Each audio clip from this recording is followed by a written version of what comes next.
Chapter 59. Romantic Liaisons. Chapter 59. Romantic Liaisons. Yuan Lu died a sudden death in prison, and Chen Yang was the one who went to collect his body and bury him. As per Xiao Qia's wish, he settled Yuan Lu's wife and son down in a new house in the city of Danqing and hired a decent teacher for Yuan Lu's son. Xiao Qia's illness lasted until the snow in Kudu melted.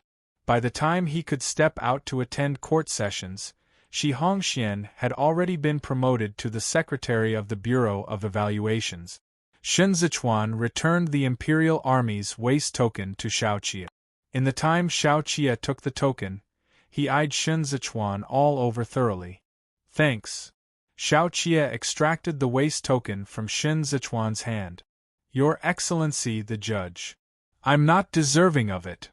Shen Zichuan's fingers curled slightly, as if he could not bear to let go.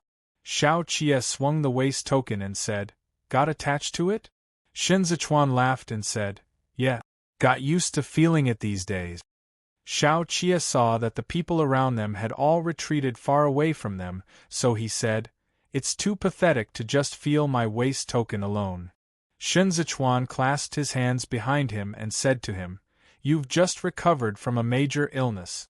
Second young master, you can dally all you want, but you have to know when to stop. I've been pure of heart and free of desires for more than half a month." Xiao Qia felt sleepy as he basked in the sunlight. He shuffled his feet. "The heartless cat I've been yearning for day and night did not even visit me once. Now that I'm out, I have to find a way to heal my broken heart." Shen Zichuan bathed in the breeze and said, "It's better to forget that kind of bad egg who often ditches the old for the new and has countless new and old flames before it's too late. Wasting the prime of one's youth for him is so not worth it." Xiao Qia said, "Bad what?" Shen Zichuan said, "Second young master." Xiao Qia wanted to squeeze his nape, but it was inappropriate to stand here and squeeze him, so he said, "Well said. It's so well worded that this second young master wants to applaud." "That's very kind of you," Shen Zichuan said modestly. "It's all good as long as you feel my sincerity. So, I see you've made a point of checking out who some of those old flames are." Xiao Qia said, "You're that bothered, huh?" "Check, I didn't," Shen Zichuan said. "I can pry out all sorts of love affairs just by sitting and drinking wine in Shangyun Villa. For example, how the second young master is a regular patron and an old hand when it comes to romantic liaisons." "Admirable, isn't it?" Xiao Qia asked. "Indeed, indeed." Shen Zichuan looked at him as he spoke and slowed down. "But hearsay cannot be compared to personal experience. The legendary man himself doesn't seem to be the same person as the one I've encountered. To be fair, you didn't get that many opportunities." Xiao Qia raised his fingers to hang up the waist token. "You will understand it better once you've played with me a few more times. It's not like we haven't tried, taking the time to savor and devour. How was the taste of it?" Shen Zichuan pursed his lips tightly under Xiao Qia's gaze. Xiao Qia smiled and said, "Looks like you still remember it. Then, do you still remember what you have promised me?" "To pass Shangyun a message on your behalf," Shen Zichuan said. "Playing the matchmaker for the two of you and earning myself a cup of wine to drink at your wedding feast. Of course I remember. I knew you were reliable." Xiao Qia said, "How should I thank you if this matter succeeds?" "Just treat it as gift money for your wedding," Shen Zichuan said absent-mindedly as he lazily looked out along the stone slabs. Han Qing just happened to exit the hall. He waved his hand at both of them as the little eunuch beside him came running over. "This way, my lords. His Majesty is waiting." Li Jianheng sat on the dragon throne and listened as the others discussed official matters. It was soon to be the beginning of spring, a time when the planting and cultivating of mulberry and flaxseed were major issues. Sun Yu, the left censor-in-chief of the Chief Surveillance Bureau, submitted a memorial and mentioned that there were signs of public ditches in the various residential areas in Kudu being illegally occupied. At present, the snow was starting to melt. If they could not keep the clogged ditches unobstructed, then the streets would be flooded once the rainy season hit. This was such a minor issue, at least compared to what was being discussed, that it seemed insignificant in the grand scheme of things. Li Jianheng did not even hear him clearly before letting the matter drop as the loud voice of the provincial administration commissioner from Zhongbua drew away his attention. Several times, Xinyu tried to speak again but was interrupted. When Xinyu left the palace after court was dismissed, he suddenly heard someone calling him from behind. He looked back and saw that it was Shun Zichuan. Shun Zichuan paid his obeisances and said, "As presumptuous as it is of me to stop Censor-in-Chief Sun, this humble official has an issue to seek your advice on." Xinyu said, "Judge Shun, please speak." Shun Zichuan said, "I heard the Censor-in-Chief mentioned the clogged public ditches in your memorial during the court session earlier. Are you referring to the unexpected upsurge of ditch water in the residential area on Donglong Street?" Xinyu motioned for Shun Zichuan to talk as they walked. He said, "That's right. Donglong Street's illegal claiming of the public ditches has been ongoing since the reign of Xianda. At the start of spring in previous years, it would flood the residential areas. But since it has not resulted in any deaths or accidents, no one really gives it that much thought." Shun Zichuan promptly gave a faint, bitter smile and said, "To tell your excellency the truth, this humble official is currently living there." Startled, Xinyu hurriedly asked, "Has it already been flooded these days?" Shun Zichuan said, "The place this humble official lives in is on higher grounds. In my immediate neighbors attempt to lay claim on the public ditch and expand their courtyards, the eaves of their residences are already pressing up against mine. Owing to the obstructed flow of passage, sewage water had already begun to inundate my courtyard. Before this morning's court session, this humble official made a trip to the surrounding residential area. The low-lying civilians' houses are already all underwater." Xinyu said worriedly, "It'd be bad if we were to encounter an epidemic. Let's leave aside the matter of the flooding for now. Because everyone wants to snatch those few inches of land, their houses are all built close to one another with no bricks and stones in between. It's all wooden planks. It is a major accident waiting to happen if a fire were to start." Shun Zichuan thought about it and comforted him. "Your Excellency, don't worry. This humble official will speak to His Excellency the Commander-in-Chief to see if he can report to the Emperor and send men to clear out the ditches before it's too late." "All right. I'll also talk to the Secretariat Elder again." Xinyu lifted his foot to leave, then turned his head back and said to Shun Zichuan with a smile, "I appreciate the judge's thoughtfulness. If we can resolve this matter as soon as possible, then it'd count as one merit." Shun Zichuan cupped his hands in respect to him and saw him off. The red plum blossoms in the residence had withered. When Shun Zichuan arrived, Xiao Qia was standing in his study, looking at the remnants of those plum blossoms. "It's so terribly damp everywhere with the snow melting these few days." Xiao Qia plucked a plum blossom branch. "That house of yours is not inhabitable now, is it?" Shun Zichuan had indeed been fretting about this matter recently. He gently pulled at his collar and said as he changed his shoes, "The courtyard is already flooded. When I passed by that place 5 years ago, Zhao Hui mentioned the issue about the public ditches." Xiao Qia turned back. "It has been so long. To think no one has gone to fix the problem. Anyway, those who soak until they rot in there are all lowly lowlife. What's more, it takes time and effort to fix the issue." Shun Zichuan said with a mocking expression, "Who will be willing to do it? Aren't you going to do it?" Xiao Qia looked at him and walked over. "This year is the first year of Tianqin. There will be a merit and achievement appraisal by the censorate. If something were to happen, the entire imperial court of civil and military officials will fight over themselves to do it." "Doubt it." Shun Zichuan supported himself against the wall and was about to step onto the mat when Xiao Qia blocked his way. He raised his eyes and said, Xiao Qia bent down to pick up Shun Zichuan's boot. He pressed a few times on the leather and said, Is the imperial bodyguards so stingy that they can't even give you a pair of deerskin boots? Shen Zichuan's socks were half wet, so Xiao Qie asked the servants to fire up the charcoal basin to heat the room. Shen Zichuan did not look too good today, and it turned out that he was freezing. Deerskin boots won't be able to withstand the soaking either. Shen Zichuan shifted away his foot, refusing to let Xiao Qie grab it. He lowered his eyes to look at Xiao Qie and said, "The low-lying areas of Donglong Street are all impoverished brothels. They are all now soaking in filthy waters." Xiao Qie remained squatting the way he was and raised his head to say, "Those brothels normally don't pick patrons. They accept everyone who has a few copper coins to spare and let them do as they please. They can't afford to pay taxes at all, and are always in arrears year after year. The lower levels at the Ministry of Revenue who pass their days counting copper coins too are a worthless bunch with the specific intent to leave them out to dry in the air. The residential area has also been submerged." Shen Zichuan said, "They are all used to waiting. It'll be fine once spring is over." Xiao Qie got up and said, "There are plenty of people available to work on it, but those who are willing to handle work without any merit to earn are few and far between.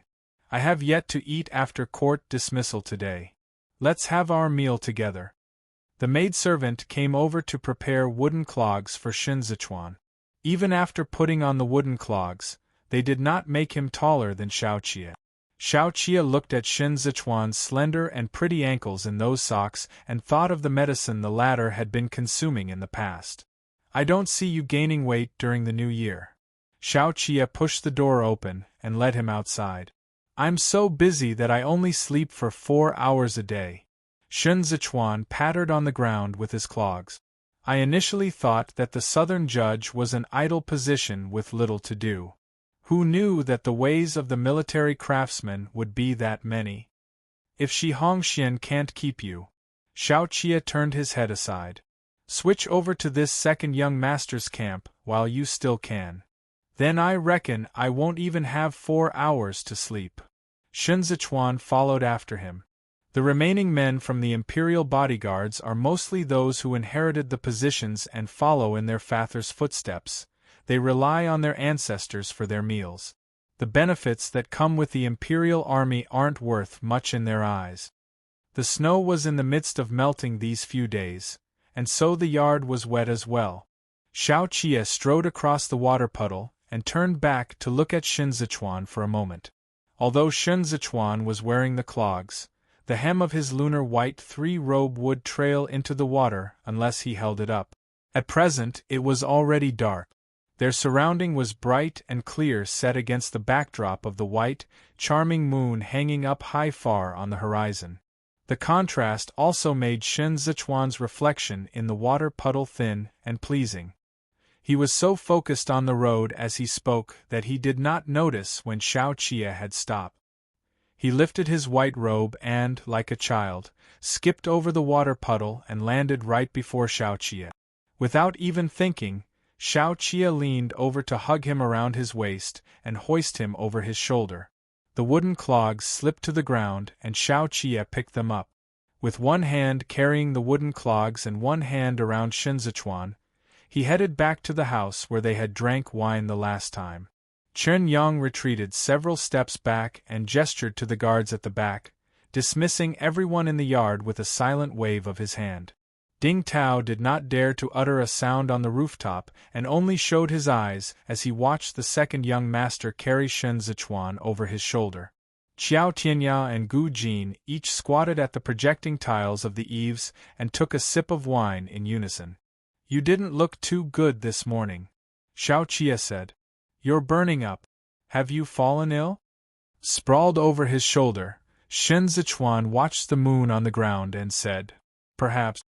The grand ambition for supremacy is not something that can be accomplished at a single stroke."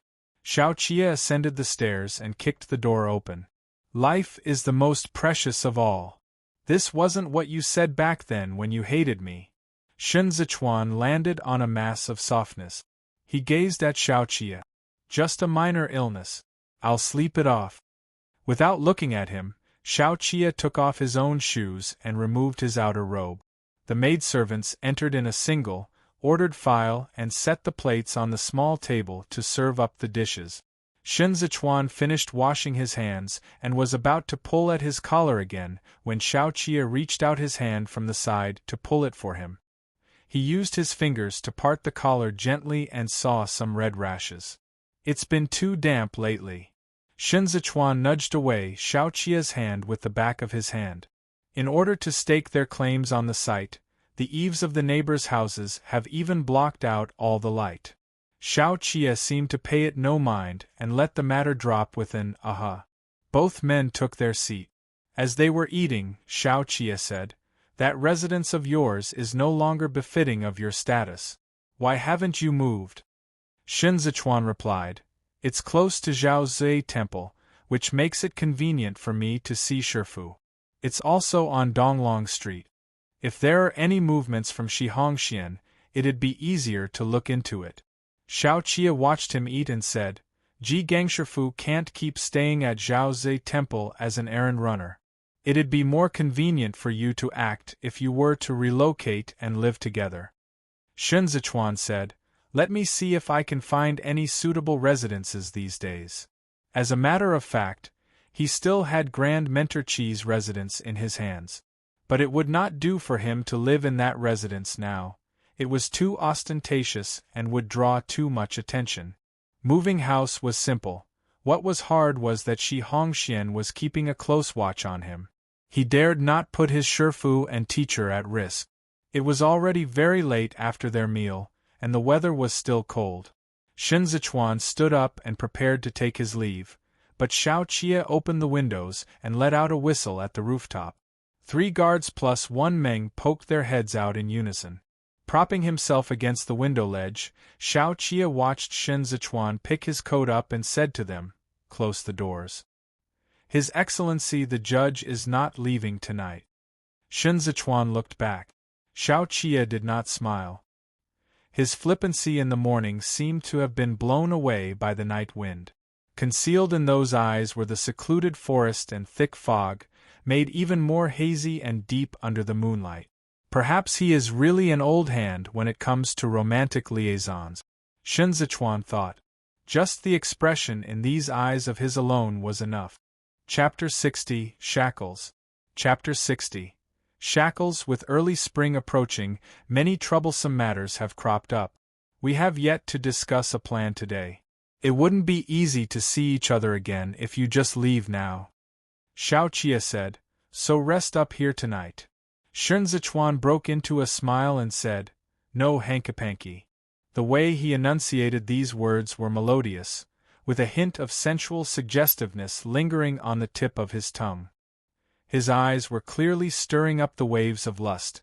Even the fingers he had released from his grip at the drop of his words were plucking away at the strings of desires, rousing it. This despicable man.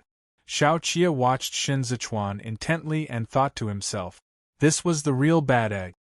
He kept pushing against the boundaries of his diminishing limit every given second and trampled all over his endurance with cunningness and naivety, as if he was leaning next to his ear and calling him to "come mess with me."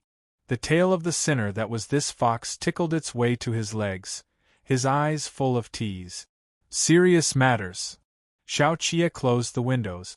Must be seriously discussed. Prepare a memorial tomorrow morning regarding the public ditches, and I'll bring it up to His Majesty. Xiao Qia lay on the rattan chair and picked up the robe that had slipped onto the floor. One by one, he set the items in the sleeve pocket onto a cabinet shelf.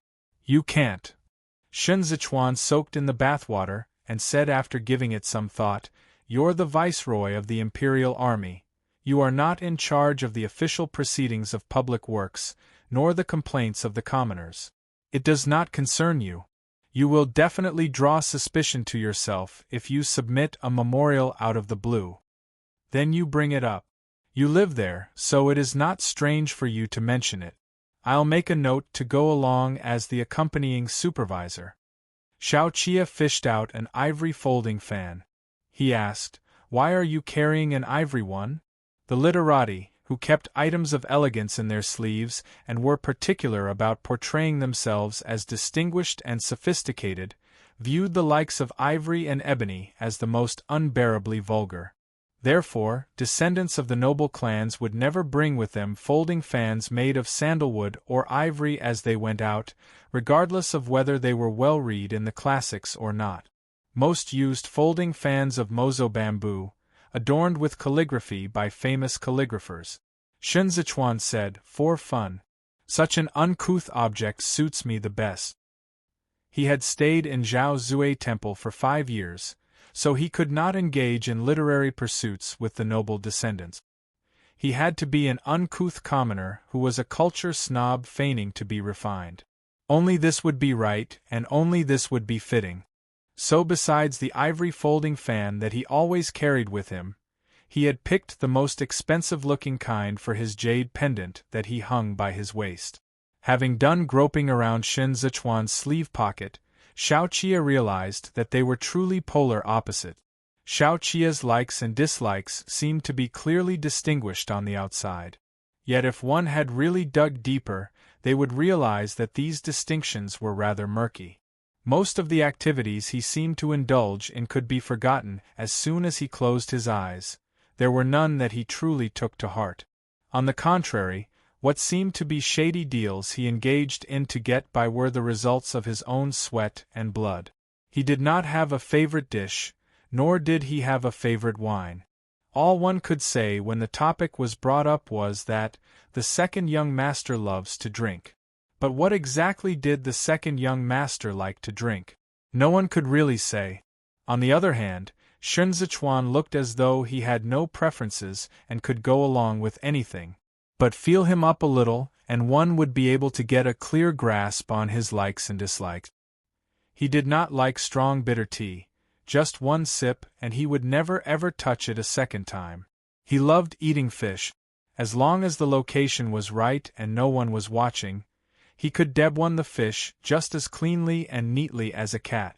Xiao Qia found it amusing.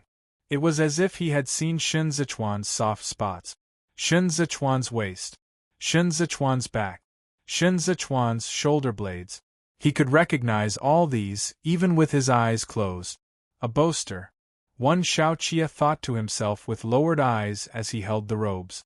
He could intimidate a person with a sudden glance. But after a few embraces, Xiao Qia could sense the joy and anger behind all those gentle words and flattery of his. He was just like the moon reflected in the water puddle tonight, where one provocation did not seem like it would stir up any great waves.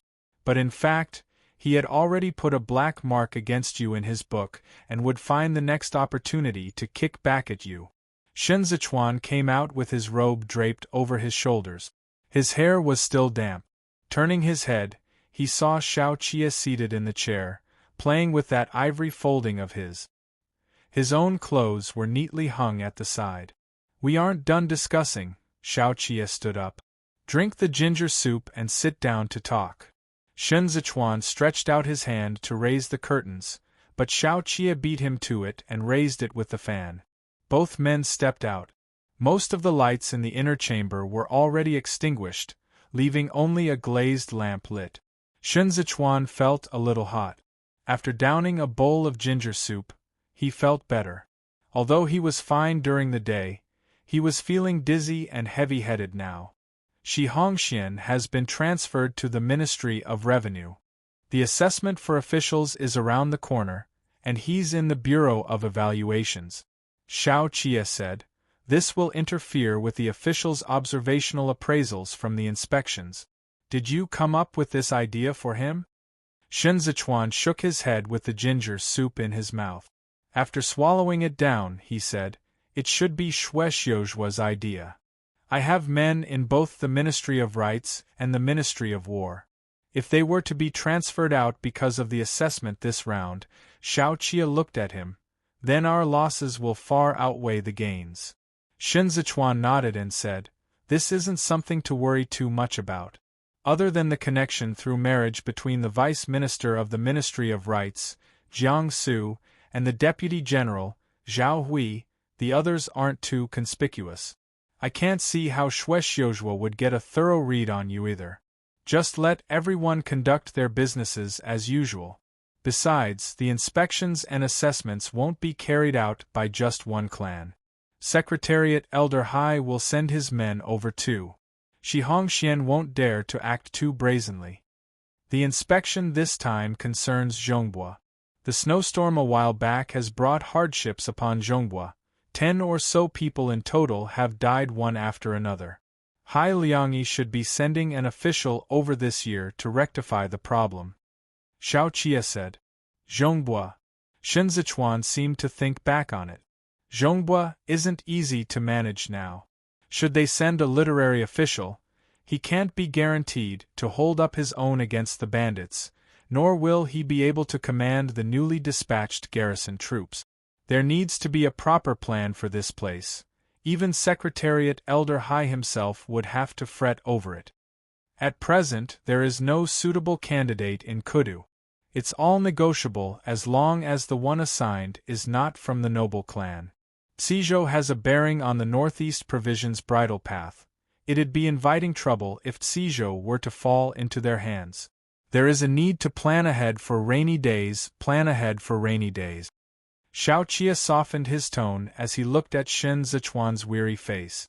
After Shen Zichuan's promotion, he had been running around on assignments on both ends.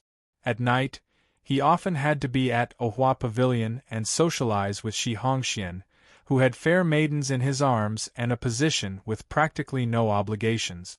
And because he wrote tunes for Li Jianheng, he did not even have to attend morning court sessions. He had plenty of time to rest. But Shen Zichuan had to stand guard before the emperor every day with his blade.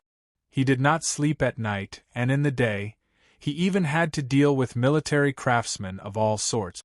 He was even busier when he was on duty, so much that he might not necessarily get the chance to eat his meals.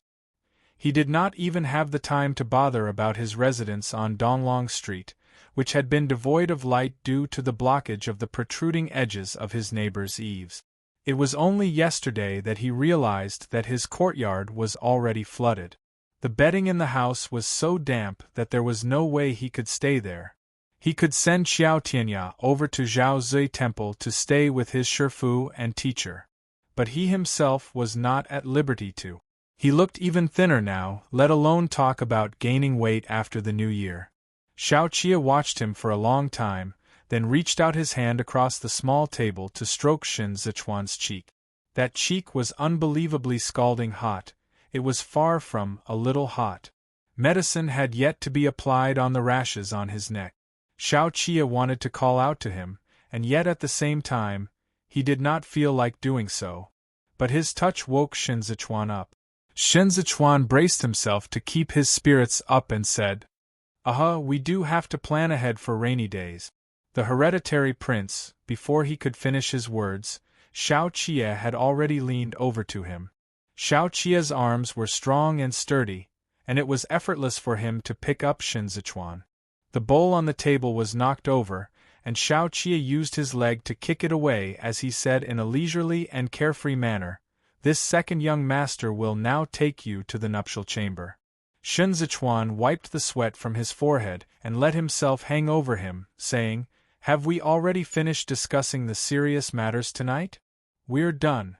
Xiao Qie clasped him around his back and said, "And now, it's time to repay your debt." After saying this, he bent his back to lay Shen Zichuan on the bedding. Shen Zichuan shielded his face from the light with his hand and said under his breath, "No lights. All the clearer to see you with if there's a little light." Xiao Qie undressed Shen Zichuan in this position.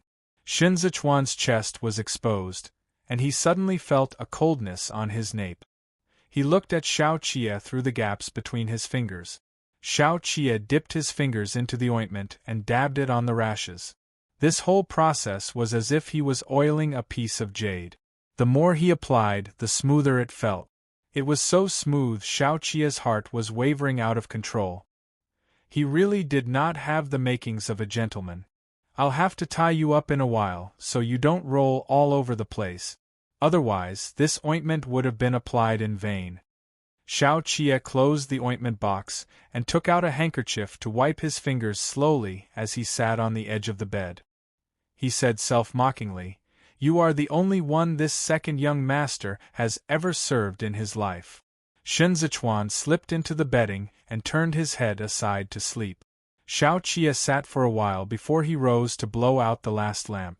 The bed sank as Xiao Qie hugged Shen Zichuan around his waist from behind and pulled him over from the edge of the bed to hold him captive in the crooks of his arms. "Got you bound," Xiao Qie said. "I'll throw you out right away if you dare to kick me." With opened eyes, Shen Zichuan looked at the window through which hazy moonlight was shining. His icy hands touched Xiao Qie's wrists that were restraining him. He said, "You're so hard." After a moment of silence, Xiao Qie said, "I'd advise you not to venture downwards."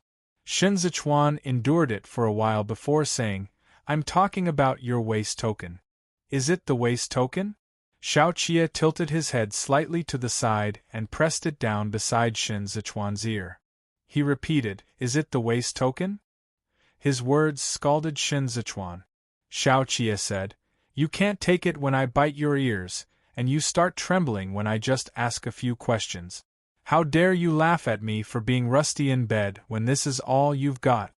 Shen Zichuan composed himself for a moment before he said, "Then why don't we try switching positions?" Xiao Qie actually sat up and helped Shen Zichuan sit on top of him. He released his hands and laughed.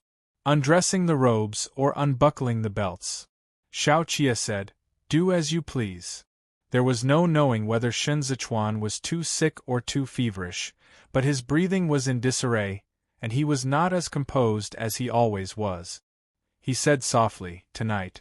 Shen Zichuan had yet to finish his words when Xiao Qie held down the back of his head to kiss him ever so fiercely and guided his hand down to his sweet spot. Shen Zichuan cowered back. Xiao Qie laughed at him until Shen Zichuan felt indignant and started to struggle. Xiao Qie suddenly turned over and pinned him down once again under his body. The bed let out a creak and the bedding sank. It was so burning hot that Shen Zichuan's palms were sweating. Xiao Qie's temperature was scalding. Shen Zichuan loathed this blazing heat, but he seemed to have nowhere to run, yet at the same time there seemed to be still room for maneuver. They lurked in this intricate labyrinth-like game of chess, gaining a moment of reprieve from the illusion of mutual dependence they came to possess in the throes of passion and intimacy.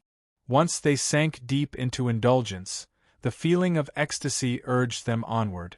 Sweet, drunken whispers resonated in their ears. Even though Shen Zichuan loathed that numbing heat, he was pushing Xiao Qie away, and at the same time, also pulling Xiao Qie towards himself.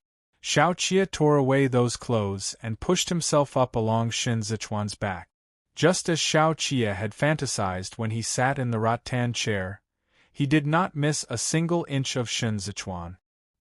He dominated this man, forcefully using his own scent to overpower the latter. Shen Zichuan wrapped his arms around Xiao Qie's neck and bit him.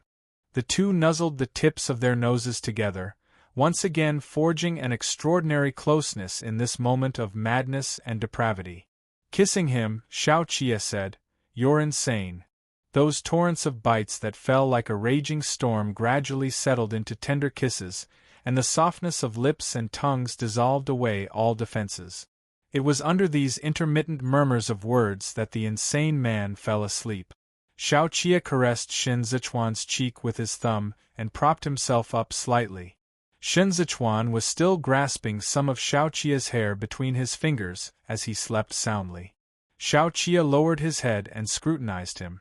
In that instant many thoughts ran through his mind. Desire is a shackle. In this moment, Xiao Qie invited Zhuo Qianqiu over to Kudu, just to ask Shifu one question. Can desire be conquered? But in the end, he did not voice his question. Because he already knew that it was a question that Zhuo Qianqiu had no answer for. The only one who could answer it was Xiao Qie himself. Many people had said that he had been born at the wrong time, but he had already come into this world. To be in possession of desire was not a fault of his own making. He was merely a human. His name was Xiao Qie. He seemed to be the polar opposite of Shun Zichuan, yet he also seemed to be completely similar. The only one in this world who could understand the entirety of Shao Qia's pain and suffering without any use of words was Shun Zichuan. And this was something they were perfectly well aware of since their very first kiss. Shao Qia kissed Shun Zichuan between his brows and on the bridge of his nose. It did not matter by which name this feeling was called. They mutually staked their claims on one another, increasingly growing closer amidst their struggles. The pit of desire was bottomless, and the abyss of misery, unsurmountable. Grinding against each other ear to ear, temple to temple, too was a way to wear down their agony. But this way was getting too addictive, as if they could mutually alleviate their own pain by simply being next to each other. After that bout of insatiable pleasure-making, they tacitly began to shed their shells and reveal their true selves. The ravine of the past had become a puddle.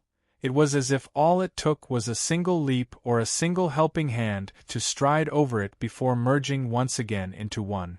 Shao Qia kissed Shun Zichuan again, and Shun Zichuan, in his slumber, tightened his grip on Shao Qia's little braids.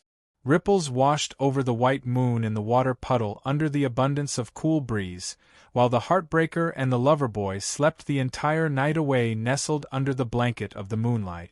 Chapter 61 Collapse. Chapter 61 Collapse. As the hour of Yin 1 approached, it suddenly rained. Chen Yang washed up in the resting hall. After wiping his face, he looked outside to see a drizzle of misty rain adorned with tiny flakes of snow. Have the kitchen heat up the stove, Chen Yang instructed to his left and right.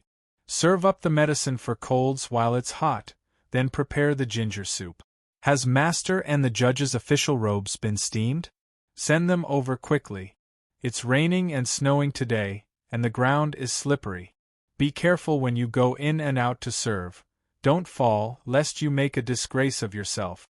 Before the day broke, those who served in the courtyard were already moving. Chen Yang held up an umbrella and made his way to the kitchen to check on the day's breakfast. When the cook saw him, he hurriedly got the attendant to get the lunchboxes. I heard last night that the judge had fallen ill, so I made fish soup this morning, along with some light side dishes. I've also prepared rice porridge and steamed twisted rolls.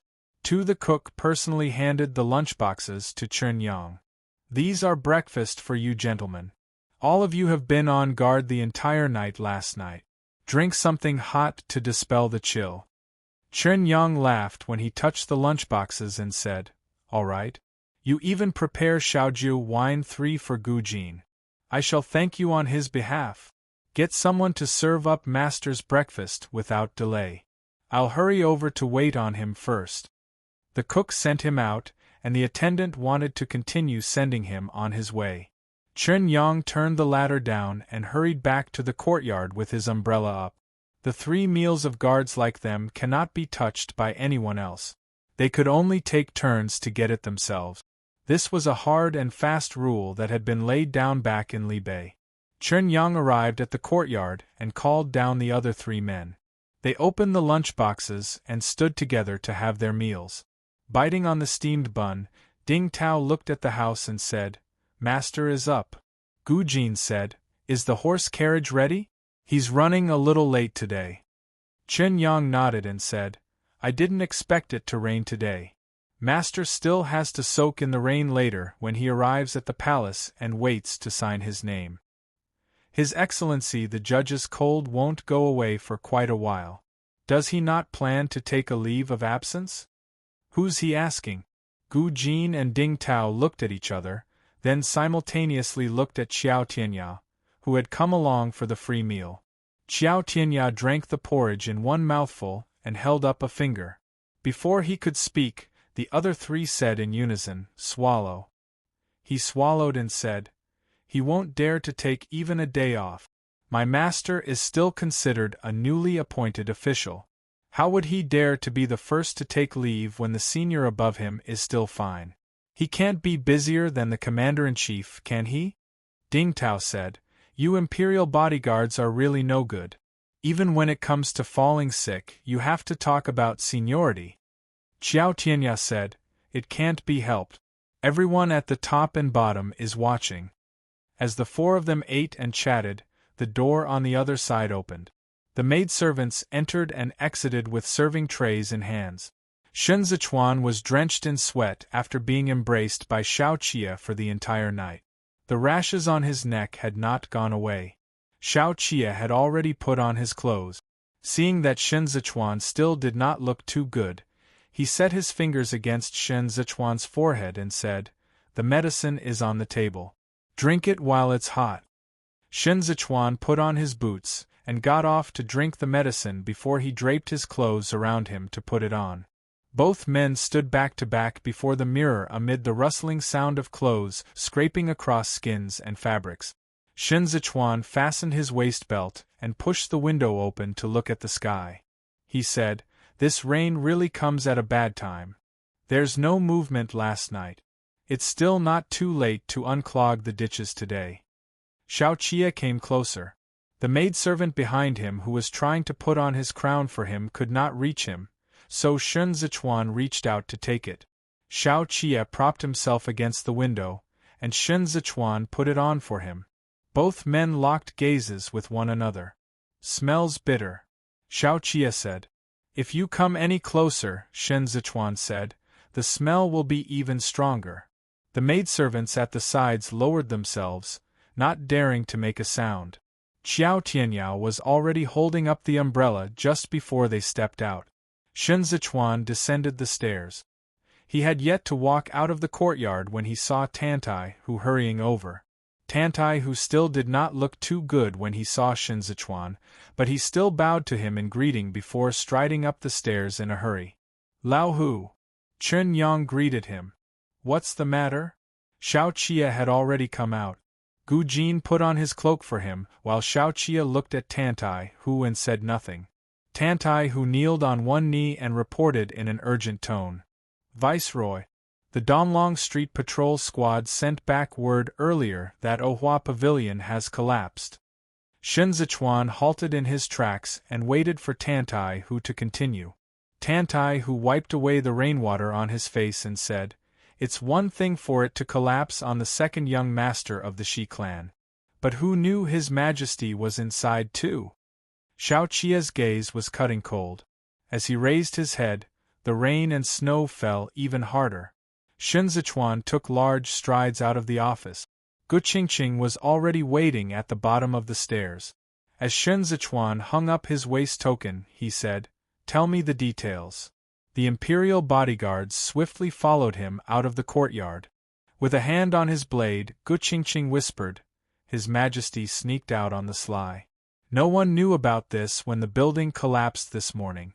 When those courtesans were dug out, men from the 8 great training divisions were still urgently looking for Shi Hongxian. Who would have expected His Majesty to be missing when the eunuch lifted the curtain for a look once the time came for the palace's morning court session to start? They couldn't find him. At first, they went to Kaiwei Palace to check with Imperial Concubine Mu, but Imperial Concubine Mu had no idea either. That was when chaos erupted. It was only when the presences of Empress Dowager and 3rd Missy Hua were requested and the palace maids serving him were interrogated that we learned that His Majesty had disguised as an eunuch last night and insisted on going with Shi Hongxian to Ohua Pavilion for some fun. Shen Zichuan did not look pleased as he said, "There are patrol checks at all levels in the inner palace. He must have had help. Otherwise, he won't even be able to stride out of Mingli Hall. That's the odd thing." Gu Qingqing lowered his voice even more. "During my questioning, I heard the guards say that no one came in or out at all last night." Shen Zichuan's expression remained unchanged as he detachedly watched the 8 great training divisions march past in formation. He walked the entire way in a hurry, braving the rain. No one dared to hold up their umbrellas at this moment. Dark clouds hung over each of the officials' faces, their gloomy expressions so somber it was as if their parents died. Hai Liangyi and Xiao Qia stood before the collapsed building. The collapse of Ohua Pavilion had consequently brought down half the street of closely clustered buildings with it. The swill in the gutter had long overflowed, causing the entire Donglong Street to reek to high heaven in this downpour. Everyone had to wade through the water to make their way through. The Minister of Works, Pan Xiangjie, was the head of the Pan clan, one of the 8 great clans. Although he shared the same surname as Pan Rugi from the reign of Xianda, Pan Rugi was really not in the same league as them. Pan Xiangjie was of the same age as Hai Liangyi, and had never dared to commit any major blunder while he held this position. Knowing that he would never make it into the Grand Secretariat, he had always been careful and prudent with the hope of retiring in peace after a few more days, especially since his son was already the Vice Minister of the Ministry of Revenue. He had never expected to get himself some sleep, only for the sky to collapse when he woke up. Pan Xiangjie could not even stand steady on his feet, and he was so anxious his hands trembled. He kept saying, "Quick! Dig quickly! His Majesty is still inside." The rainwater had doused Hai Liangyi to the point he was expressionless. He had never thought that Li Jianheng would be so muddle-headed to such an extent just to play.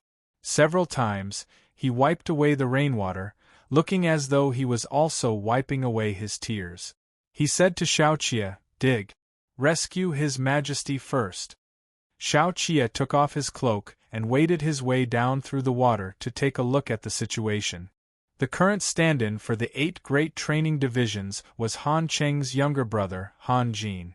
Han Jin rolled up the legs of his trousers and lifted the hem of his robe to follow Xiaoqie down. "Viceroy!" Han Jin shouted in the rain. "The bottom is already hollowed out. We dare not dig." Not only was the lower area hollowed out, but it was also all set with vats and jars. But no one dared to voice it out. These vats and jars had been smashed when the building collapsed. If Li Jianheng were to be squashed underneath, then he was really a goner. The first emperor in the history of Dazhou who was crushed to death when he sneaked out for a rendezvous, which historian would dare to write it? No one had ever seen anything so depressing. His Majesty rested in the upper area last night. Shen Zichuan removed his blade and got into the water. He said, "The place isn't deep. I fear it will collapse further." Xiaoqie raised his body. "Call the men from the Ministry of Works over." Xinyu had just rushed his way over. The moment Shen Zichuan saw him, he immediately said to Hai Liangyi, Secretariat Elder, "The public ditch must be dredged today. If this rain doesn't stop, we won't be able to drain the water. And it's near the Kaling River at the back too." Xinyu said, "I went to take a look earlier. The buildings along the banks have already all collapsed. The foundation at the bottom has long been soaked rotten. How long has it been since the stone bricks on the dam have been repaired? If the water rises later, half of Kudu will be flooded. What has the Ministry of Works been doing all these years?" "Pan Xiangjie, you muddle-headed fool! How many times have I told you about this, huh?" Pan Xiangjie fell to his knees with a thud. His old mob of hair was already half white. He burst out wailing, "What can I do? Can you blame me for this? Those from the Ministry of Revenue are all influential bureaucrats. I've already mentioned this to them 800 years ago. What can I do if they don't allocate the funds and transfer manpower?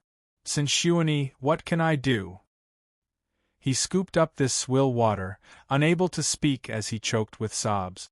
Kowtowing on the ground with his head, he cried out, "We are going to have to pay for this with our lives. You are a senior of the present imperial court. Stop disgracing yourself." Hai Liangyi suddenly cut him off and bellowed, "His Majesty's fate hangs in the balance. We don't know if he's dead or alive. It's an emergency now. Even if you want to shirk responsibility and shift the blame, at least wait for him to be rescued first. Assign 800 men from the Imperial Army's current defense and follow the Ministry of Works to unclog the public ditch immediately. Tear down all the houses that have violated the regulations and occupied land illegally. As for the Ministry of Revenue, total up the state treasury money without delay and assemble the victims of those whose houses have collapsed at Zhao Zui Temple to centralize the distribution of aid relief. The 8 great training divisions shall patrol the major city gate. All entries and exits must be accompanied by diplomatic notes and official documents. We are at the critical juncture now. I expect everyone to work as one to stabilize the situation. Don't lose your composure. With that, Hai Liangyi suddenly looked at Shen Zichuan. Have the imperial bodyguards guard the inner palace. You mustn't let any other people take advantage of this situation to stir up trouble. If there's anyone who rebels, then act in accordance with my orders and execute them on the spot. Those starting to get restless in this heavy downpour instantly calmed down under this succession of commands teeming with murderous intent. Hai Liangyi walked a few steps and removed his wuxia hat for in the rain. His Majesty is the Son of Heaven. With rainwater sliding down and dripping off his face, Hai Liangyi said with finality, "Our dajo has been in power for a century. It's still not the time for its demise." Li Jianheng was stuck underneath broken wood, facing down. The icy cold water pouring on his neck jolted him awake. He found it hard to breathe. His chest was too tightly wedged, and his ribs were hurting terribly. Li Jianheng coughed and shouted in a raspy voice, "Save me." These sounds were hoarse and powerless, too quiet to be heard in the downpour. Li Jianheng shifted his gaze to see that the courtesan beside him had already gone cold. Her ghastly white flesh lay squashed between broken walls, and several strands of her hair had been stained red from the dripping blood. Li Jianheng began to tremble. He could no longer recognize this to be the beauty he had been clapping hands and dancing with last night. "Save me." Li Jianheng hung down his head and said with all his effort, "Save me." The coughs of someone choking on water rang out below him. Half of Shi Hongshuan's body was soaked in the water. He was half on his back, having crashed down right on top of the jars, and his bloodied back was badly mangled. He gasped for air and said, "Your Majesty, stop calling for them. No one can hear you." Li Jianheng was beside himself as he pushed at the broken pieces of wood with his elbows, but it was all in vain. One of his shoes had fallen off, and he was so freezing cold that his face had gone pale. He said, "Someone will definitely come to save me, of course." Shi Hongxian began laughing in a muffled voice. "You are the Son of Heaven." Li Jianheng said, "What are you laughing at?" Shi Hongxian smacked his lips and spat out some sandy mud. He said, "I'm laughing at this thing called fate. Don't you find it strange how people seem to be repeating the cycle of life on the wheel of reincarnation?" Li Jianheng lifted his eyelids but could see nothing. He said darkly, "No. There's no cycle, Your Majesty's birth mother of the Yu clan." Shi Hongxian shifted his body with some difficulty. "Was drowned in the same way." Splash. The dirty, foul water moved away from his neck and splashed somewhere else. In this minute trickle flow, Li Jianheng swallowed. Drowned. With difficulty, Li Jianheng recalled those fleeting and ephemeral childhood memories. He looked at that morbidly white flesh once again, yet it seemed to be his mother he was seeing. The woman was pressed into the swill bucket, her fingernails raking at the ground until they were bloodied pulps of flesh. As water splashed on her face, Li Jianheng saw her ghastly white neck and arms. Drowned. Li Jianheng's tears welled up. He frantically covered his eyes with his hands and yelled resentfully, "Shut up! You shut up!" Shi Hongxian fell silent. But Li Jianheng no longer wanted to stay close to this body any longer. He started to cry and shoot his mouth off, hurling abuses and profanities as he said, "Don't mention her. I am the supreme ruler on the imperial throne. Li Jianheng rasped for air, his face looking sinister through the gaps of his 10 fingers. "My mother is the current Empress Dowager." Chapter 62. Family Background. Chapter 62. Family background. Li Jianheng never spoke of his birth mother to anyone else because the topic was his sore spot. His birth mother of the Yu clan did not have an imperial concubine title and was just a lowly palace maid. Official records had her surname shoddily listed as Yu, and that was all the information provided on her. When Li Jianheng was still in swaddles, Emperor Xianda's birth mother, Lady Lu, brought him back into her palace, but she merely fed and clothed him. His lack of education and skills today was all because no one remembered him when he was supposed to begin schooling. Subsequently, he spent all his time playing with the eunuch. He did not have an imperial concubine mother, only a nanny. His nanny was the lover of the personal eunuch serving Emperor Xianda. She was a snob, and she treated Li Jianheng cruelly. Every day, she dressed him up until he looked all fine and presentable, yet he often woke up hungry in the night. Li Jianheng did tell his older brother about this once, and Emperor Xianda threw a fit at his personal eunuch. The eunuch then went back to cuss and hit the nanny. The next day onwards, the nanny gave Li Jianheng the cold shoulder and served him cold meals. She never hit him, but she had a tongue so sharp and cutting that Li Jianheng never dared to mention it to anyone again. Before he learned how to speak properly, he already knew a whole plethora of vulgar words. His nanny told him that his birth mother was a cheap whore from the palace. Because of her secret pregnancy that was the result of an illicit relationship, she was kept indoors by the former lady of the palace to recuperate. Although the word was recuperate, she never left the compound for years and was deathly ill. She even kept harboring the wishful thinking of getting the chance to meet her son and speak to him. When Li Jianheng was 5, Emperor Guangqing came to Lady Lu's palace to check on Emperor Xianda's, Li Jianyun, progress with schoolwork. As they were speaking, Li Jianheng, who was playing cricket with others, was seen by Emperor Guangqing, who called him over. That was his first time meeting his father. The Guangqing emperor asked him about some writings. Li Jianheng held the cricket tightly in his hands and did not dare to look at Emperor Guangqing. He was unable to speak eloquently either, often stuttering and ignorant of what was asked of him. Emperor Guangqing found him stupid. Li Jianheng was already 5, yet he was still unable to articulate himself well, had not an ounce of decorum, and seemed timid. He did not have the aura of a royal scion at all. Li Jianheng really wanted to talk to Emperor Guangqing, but he was afraid. He did not think that this person was his father, and he even started crying during the lengthy questioning. This made Emperor Guangqing disdain him utterly. And this first time was also the last time he saw Emperor Guangqing. It was only when Emperor Guangqing left that Li Jianheng realized that he had unknowingly squashed the cricket in his hand to death. Li Jianyun thought that this younger brother of his was useless. His health was still fine then, and he was the prince after the crown prince, who was the most in favor. He pitied Li Jianheng, so he pleaded with Emperor Guangqing and started to bring Li Jianheng along to classes with him. Li Jianheng got to know his brothers, but they were all living in the lap of luxury. He slowly came to the realization that they were not his brothers. They ridiculed him, they spoke of protocols and propriety, they made him bow to them. Li Jianheng did not understand. He did not have to kneel and kowtow to his brothers on seeing them, but this was what they taught him. When he did so, not one eunuch or palace maid went forward to help him up.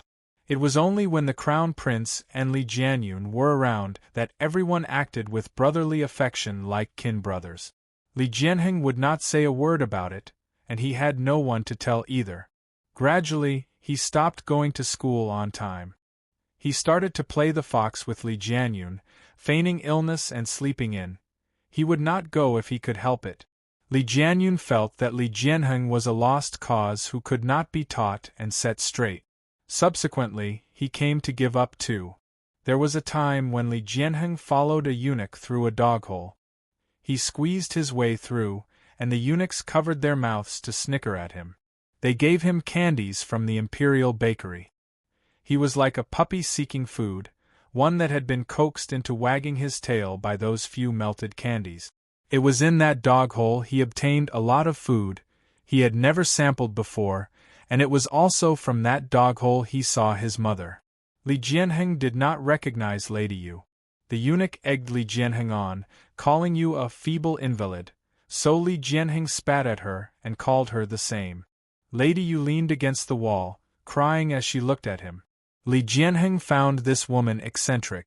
The way she looked at him gave him the heebie-jeebies, so much that even he himself wanted to cry. After getting back, his nanny scolded Li Jianheng again. When Li Jianheng wanted to pee in the middle of the night, he heard the nanny having a secret rendezvous with the eunuch who had egged him into cussing. He was caught red-handed by both of them when he accidentally kicked the chamber pot after he was done peeing. The nanny was afraid that Li Jianheng would tell on them, so after that night, she gave him lots of candies and never scolded him again, instead treating him as though she yearned to hold him in her arms and coax him all day long. There were many kinds of candies, and one of them was called the silk-nested tiger's eye candy. There was only a little of it every day, which Li Jianheng could not bear to eat. Instead, he followed behind Li Jianyun every day and gave it to him to eat. But, from that year onwards, Li Jianyun's health started to deteriorate to the point he was so sick, he could not even attend classes. Lady Lu checked the food and beverages in the palace, but her investigation threw up nothing. Every night she wept before Li Jianyun. The imperial physicians came and went, but Li Jianyun never got better. The nanny stopped giving Li Jianheng candies. Li Jianheng created a din, demanding his candies, so the nanny told him that the feeble invalid in the eastern courtyard, who had been cussed by Li Jianheng, wanted to tell on him to forbid him from eating candies again. Li Jianheng had been thinking of the silk-nested tiger's eye candy, and thus, he hated that sickly woman. The nanny also said that if Li Jianheng wanted to eat candies again, he had to complain to Lady Lu and tell her that those earlier candies had been given by the sickly woman. Li Jianheng did not dare to tell Lady Lu, so he secretly told Li Jianyun. Li Jianyun looked at him from where he lay on the couch, and it was in that instant Li Jianheng felt that his elder brother resembled his father. Li Jianheng was roused awake in the night. The nanny led him out, where he heard splashing sounds from the main hall. From where he was behind the hanging curtain, he saw a blur of human figures. Li Jianyun, who was lying on the couch with an overcoat around him, beckoned to him. Li Jianheng ran over. That sickly woman was half naked, with her head pressed into the bucket of swill. Again and again, her head was forced into it. She choked and coughed out water, and water poured back into her nose and mouth. Her fingernails had been reduced to bloodied pulps from all that clawing. Li Jianyun held Li Jianheng and said nothing. The sight frightened Li Jianheng, and he looked back many times at Li Jianyun. But there was no smile on Li Jianyun's face, and so Li Jianheng did not dare to smile too. When the woman was pressed into the bucket, a gurgling sound rang out. She raked her nails on the bucket in agony, her skinny fingers digging into the wood shavings, making the slits in her nails a dirty mess. Li Jianheng looked at her, but he could not remember her face clearly. But the sloshing sound stayed in his memory. The nanny was a tall and healthy woman. Li Jianheng did not like her. All the women he came to choose in the future were petite or sickly. Li Jianheng did not like water either. He found it filthy. After that night, the nanny treated him well. Li Jianyun treated him well too. It was just that no one mentioned his study anymore, and Li Jianyun no longer kept him to practice calligraphy. Li Jianyun even assigned eunuchs to play with him. Li Jianheng was thoroughly free. He played the whole day until he fell asleep. When he grew to be a teenager and had to move to a separate residence, Li Jianyun sent quite a number of pretty women to his residence. Once Li Jianheng got a taste of them and understood the pleasure of indulging in beautiful women, he spiraled out of control. Until many years later, Li Jianheng found out that that sickly woman was Lady Yu. "My mother is the current Empress Dowager." Li Jianheng's fingers trembled. He seemed to be saying it to Shi Hongxian and, at the same time, directing it at himself as he muttered these words over and over like a man gone mad. Shi Hongxian sniffled and listened as Li Jianheng harped on. He could not help but grin and say, "Your Majesty, to let everyone think this, the honor accorded to the Empress Dowager has to be sufficient. And now the Empress Dowager hisses." He sucked in a breath from the pain and continued, "Happens to lack a son. Li Jianheng felt a stabbing pain in his chest as he gasped for breath. He haphazardly wiped away his tears with his fingers and said, I know. I don't think you know. Shi Hongxian said. Li Jianheng said, Who gave you the audacity to speak to me in such a manner here? The words of a man on his deathbed always come from the heart. Blood oozed from Shi Hongxuan's mouth. He spat a few more times before saying, If you and I can't get out today, then there will be no ruler and his minister. We will be merely rats in a pit waiting to drown in the water. What kind of emperor are you? When Shao II lifted you onto the dragon throne earlier, you ingratiate yourself with him like you would an ancestor. Have you forgotten? You are his master to begin with. Risking his life to save you is what he should do. What logic is there for parents to be grateful to their sons and grandsons? It's with the Libe armored cavalry that each of the men of the Shao clan now enjoys such prestige and power. Such a ridiculous thing would be totally unheard of a few decades back with Emperor Guangqing at the head. I get truly worried when I look at you. How does it feel to be an emperor to such an extent? You aren't even as carefree and happy as I was during the times I was mixing around the Salterns being an imperial merchant.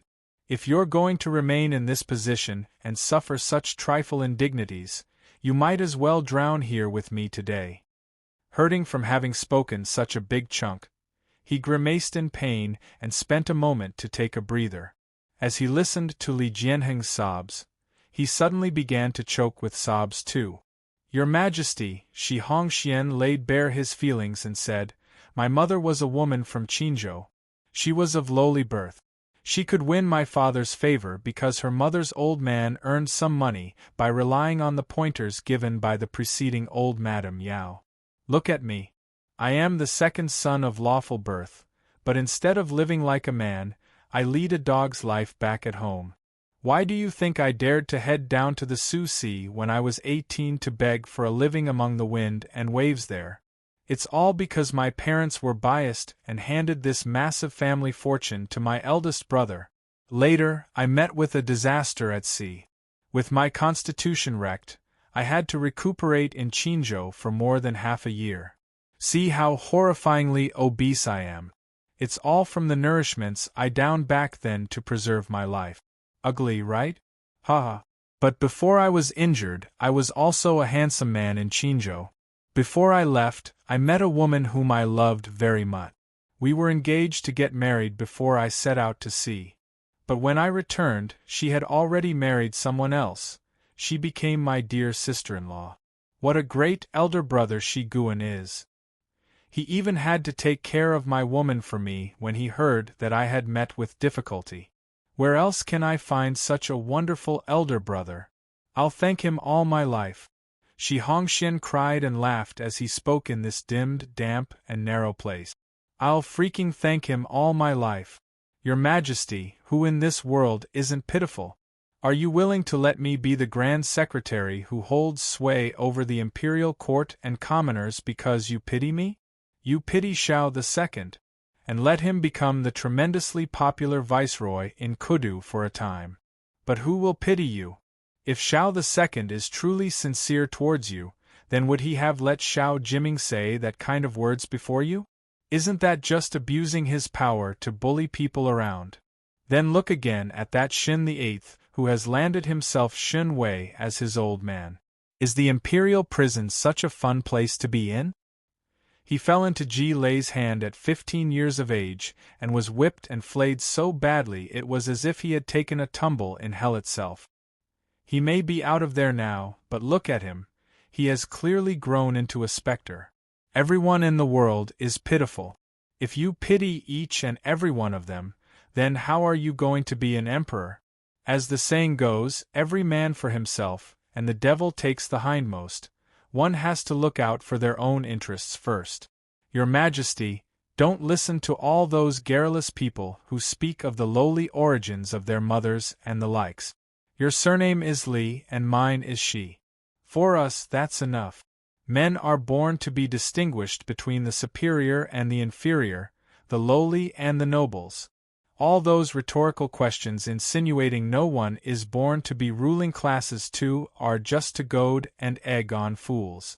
If no one goes by the rules, then where would countries and states come from?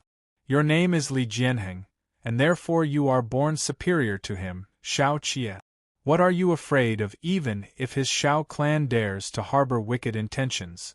You're the one who has the hearts and minds of all the commoners in the world. No matter what their maneuver is, they are all traitors and rebels.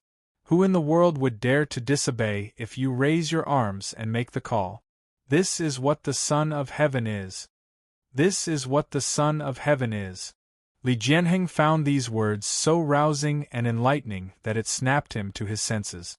For the first time in this wet and filthy caved-in pit, he came to understand who he was. At some point, the tears were already streaming down his face. He thought back on everything that had transpired in the past, feeling as if he had lived in vain. Unwilling to let this opportunity slip, Shi Hongxian braced himself and continued in a strained voice, "Are they laughing at you for being uneducated and cowardly? Who in this world doesn't fear death? They can say anything they want when the blade is not held against their neck.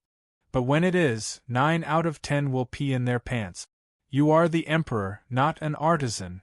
When it comes to matters involving learning, the students from the Imperial College will naturally provide the answers. As for governmental affairs, isn't that what the Grand Secretariat is for? Isn't it there to deliberate over matters for you and advise you? You are the emperor. You are an emperor." "I'm the emperor." Li Jianheng was feeling both hot and cold as he trembled and repeated, "You're right. I'm the emperor." Shi Hongxian grabbed the moment with finesse. Seeing that he was almost there, he heaved a sigh of relief. The fucking nerve of whoever it was to tamper with Ohua Pavilion. With the building collapsed and flooded, all evidence would have been washed away. With no lead in the investigation, the blame would fall squarely on Shi Hongxuan's head. If he could not hold Li Jianheng in his grasp, then just the impeachment from the Chief Surveillance Bureau alone after he had gotten out of here was enough to skin him. He could kiss goodbye to his newly appointed secretary for the Bureau of Evaluations of the Ministry of Revenue position. It was even possible that Hai Liangyi would execute him because of this incident. In this filthy water, Shi Hongxian carefully ran his hands through his interpersonal network of connections. He did not want to die, nor did he want to be exiled. It had not been easy for him to kick off Shi Guan and climb his way to this position, as well as meet such a rare good master like Li Jianheng. He had to live. Hurry up. With his lips turning pale from the loss of blood, Shi Hongxian silently said to himself, "Xue Xiuzhua, Hai Liangyi, Xin Zichuan, and even Shao Qie. Whoever it was, hurry up and take him out of here. Li Jianheng must not die here. If he were to die here, all he had done in the past would go down the drain." Just as Shi Hongxian was about to close his eyes, a loud rumble suddenly rang out above them. Following right after, the broken wall debris tumbled down noisily. The stinky water also came pouring in as various voices mingled in the heavy rain. Shi Hongxian almost wept with joy. He heard Li Jianheng being hoisted up. Then, under the simultaneous shouts of the Imperial Army, the heavy weights pinning him down were lifted off him. The stinky water was already up to Shi Hongxuan's waist. He shifted his arms and shouted, "Save, save!" Shao Qie looked down at Shi Hongxian from above. The heavy rain washed down on him, and Shi Hongxian suddenly felt a chill rose within him. Even when the water swelled to Shi Hongxuan's chest, Shao Qie still did not look as if he had the intention to pull him out. "Shao Shi Hongxian enunciated his words with hatred. The water swiftly brimmed over his head. He struggled all he could as he choked on foul water and flailed about for survival. By the time Shi Hongxian was dragged up, he had already been submerged until his entire mouth reeked of sewage. As Shao Qie lifted him, he dug his fingers hard into Shao Qie's arms, cutting a sorry sight as he craned his neck and gasped under his breath, "Screw your mother!" Shao Qie flipped his hand over to press him down, and Shi Hongxian clawed at the mud as the sludge filled his mouth and nose. This sense of suffocation made him rake and pull with all his might, but he could not make Xiao Qia's iron arms budge even the slightest. Xiao Qia had the intent to kill, but he could not hold him down to his death for real.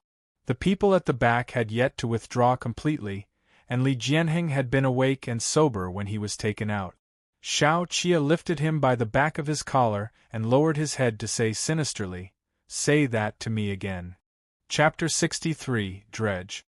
Chapter 63. Dredge. Shi Hongxian trembled as he puked, his face terrifying pale. Han Jin, who was behind them, saw that the situation did not bode well and hurriedly waded over to stop them. Xiao Qia released his hands and watched as Shi Hongxian was lifted into the sedan. The rain was still pouring, and all the major and minor officials were crying as they chased after Li Jianheng's sedan and swarmed their way back to the palace gates. Pan Xiangjie ran until his shoes fell off. The old man lifted the hem of his robe, panting and not forgetting to cry out, "Your Majesty." Everyone around them was more or less the same. Only Hailiangi was as dignified as ever as he followed the sedan the entire way back to the palace. The imperial physicians, who have long been waiting, rushed over to meet them in a fluster, and the chaotic procession continued into the inner palace where a plainly dressed Mu Ru came to receive them. The moment she saw Li Jianheng all covered in blood, her tears began to flow. The Empress Dowager let Hua Xiangyi help her out and said in a hostile tone to Han Qing, "It's one thing for you to be anxious, but why did you call a bunch of elder excellencies to run along? All of them are advanced in age, and they have all got caught in the rain. Won't it exacerbate the situation further if anything were to happen to them?"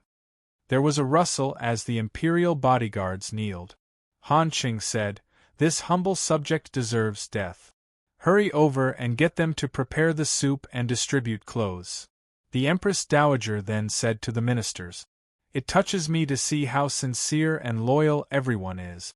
Now that His Majesty is already back at the palace, there's no need for any rush at this point in time. The weather is so cold. Everyone, please head to the side hall to seek shelter from the wind and have a bowl of hot soup. Do not fall ill at this juncture." The various officials kowtowed to say their thanks. The Empress Dowager said again, "Grand Secretary and the Grand Secretariat, as well as the excellencies of the various bureaus, please come in for a talk." Xin Yu was not around. He remained at Donglong Street to dredge up the public sewers together with Xiao Qia. Yu Xiaozai, who was of low official grade, followed behind them and helped Xin Yu to carry the straw raincoat. Xiao Qia's head and face were thoroughly drenched in water. The chilly wind blew until everyone all around was trembling, yet he was not the least bit affected. While digging up the two men earlier, he had alone lifted up that weight that was near 100 jin. One at present, he was wrapping a handkerchief around the area between his thumb and index finger, with an expression that did not look too good. It's all poverty-stricken households living in the low-lying area. It isn't easy for them to have a house built out of broken wood to live in. 9 out of 10 did not give their agreements when they heard that the houses are going to be demolished. With his bare feet soaking in the water, Xin Yu lifted the hem of his soaked official robe and tucked it around his waist. He continued, "Only Donglong Street is flooded today because Donglong Street is right next to Kaling River. If this rain doesn't stop, Viceroy, then the water level on the other streets will rise tomorrow too. If the imperial court is willing to give those poverty-stricken households whose houses are demolished a subsidy of 5 taels of silver, then they will all be willing." Partially covered in mud, Tantai who said, "They just want to have a place to stay. As long as we are willing to subsidize them money, then it won't be a problem."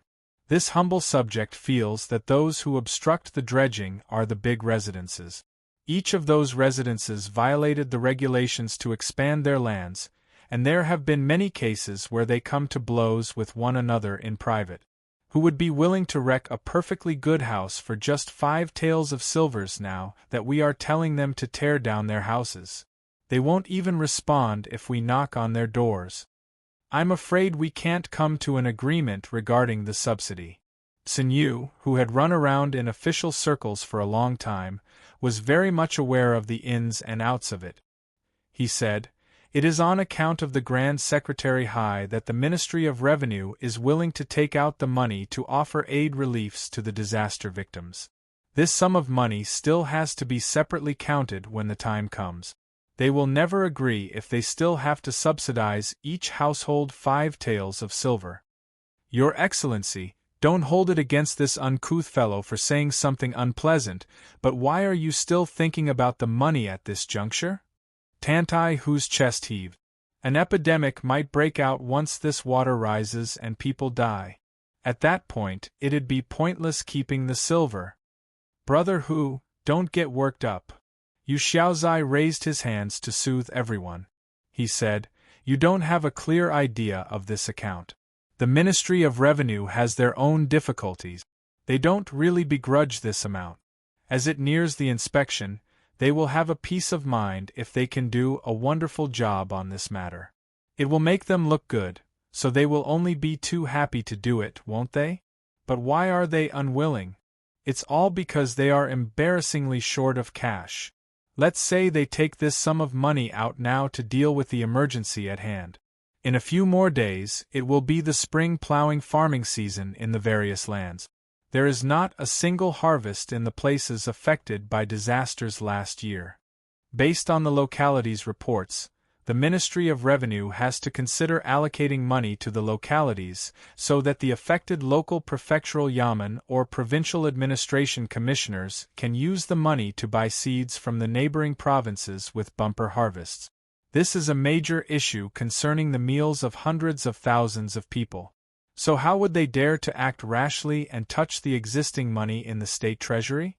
Moreover, since these people are expanding their lands against the law, they should be found guilty and punished according to the law if the matter of illegal occupation of the public ditches was to be investigated and pursued.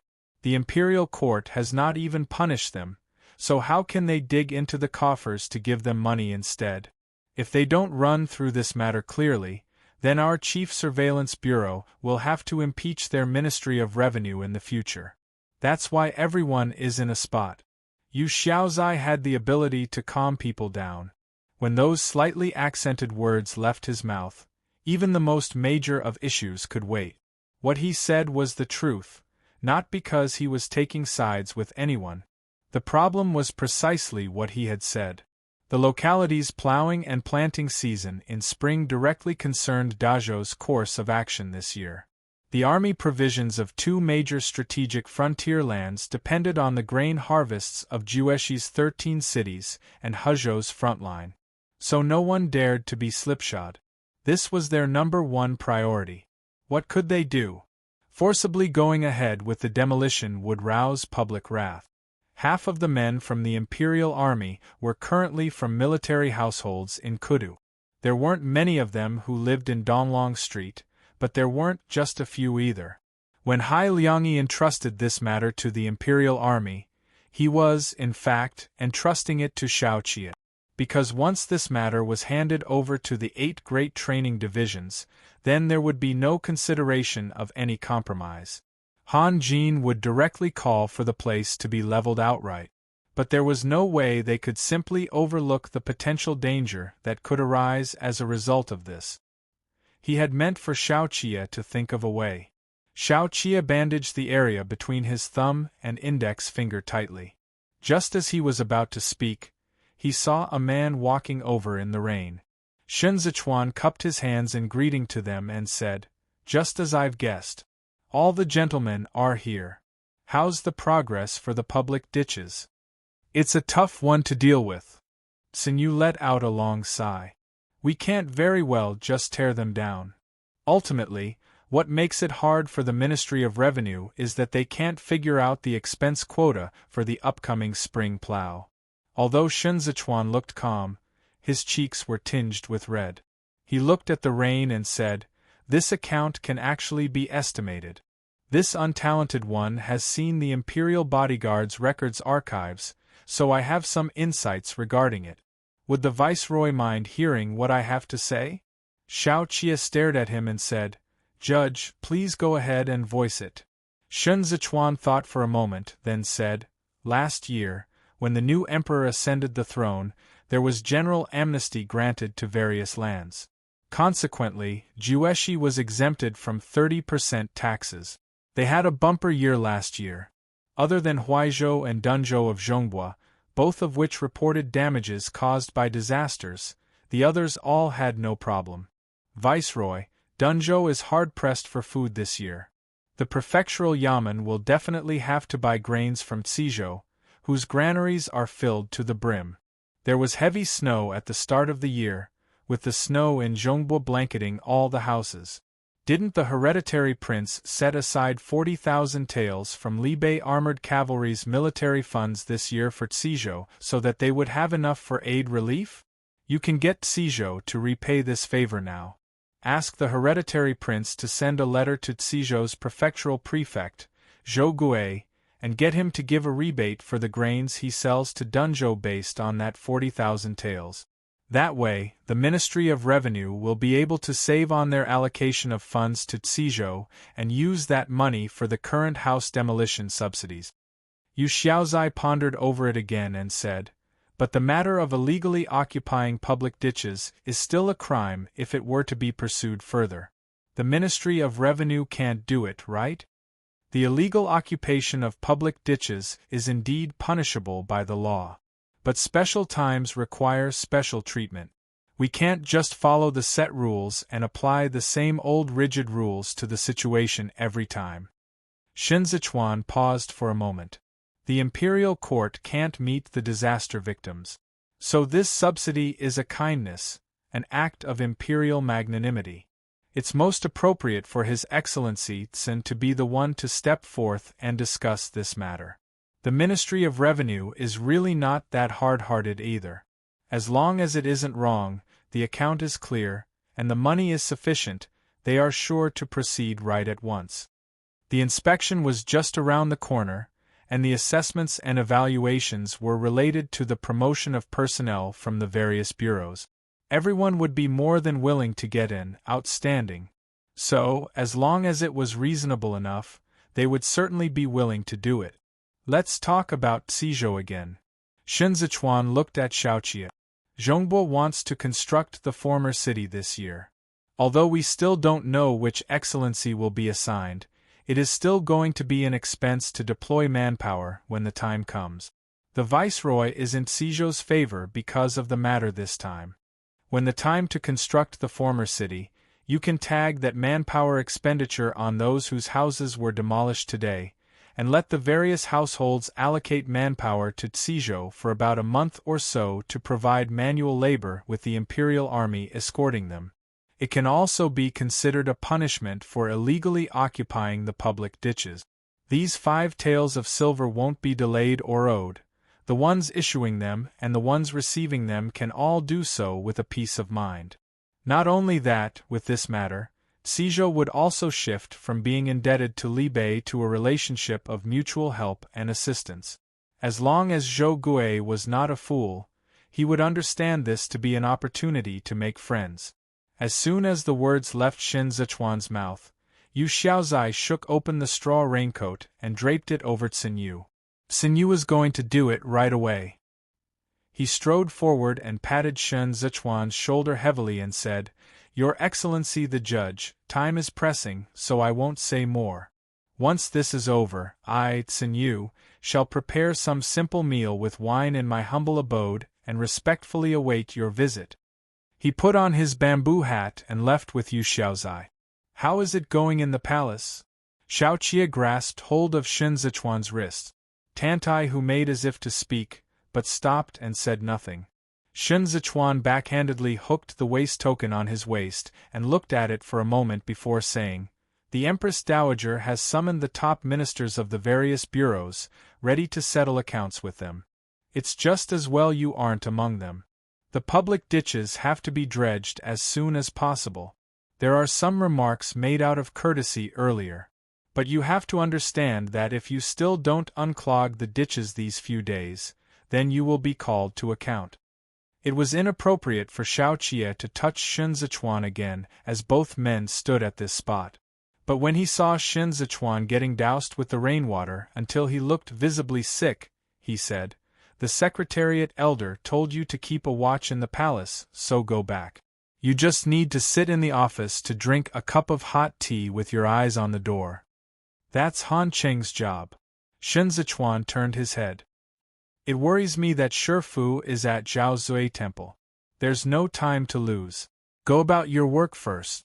I have to follow the men from the Ministry of Revenue and handle the aid reliefs for the disaster victims behind the scenes." Xiao Qie still wanted to say something, but Han Jin, at the other end, was already lifting his shoes and calling out to him. So Xiao Qie could only release his hands and retreated a few steps to turn around and leave with Tantai, Hu and Chen Yang in tow. Shen Zichuan had a splitting headache, although the pouring rain cleared up his mind a little. He turned around to call out to Gu Qingqing and brought him towards the low-lying area. Dredging the public ditches was not an easy task. The work was dirty and tiring. The men from the Ministry of Revenue even had to change their shoes and lift their robes when they went into the water. Those on the job were all cowering under the awning, not even wanting to get wet. In any case, this was a task Hai Liangyi gave to the Ministry of Works and the Imperial Army. They were merely here to assist. When Shen Zichuan arrived, he saw that there were not even enough of those gathered to count with all his 10 fingers. He knew that those at the bottom ladder of the Ministry of Revenue who were used to muddle along were the most slippery.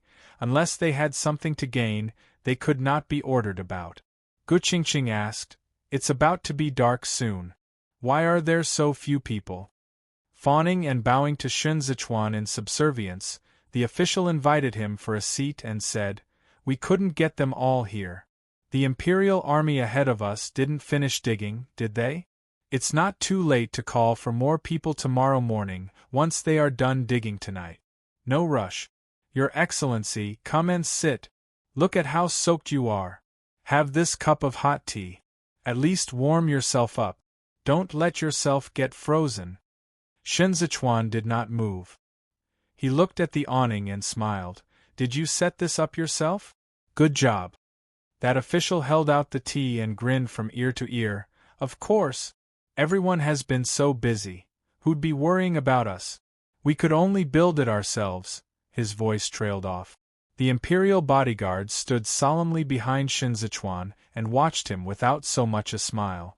Shen Zichuan wasn't too bad as he received the tea and took a sip. The official toadied up to him. "This is fine tea from Hezhou, especially steeped for your Excellency." Shen Zichuan flipped his wrist and splashed the tea all over his face.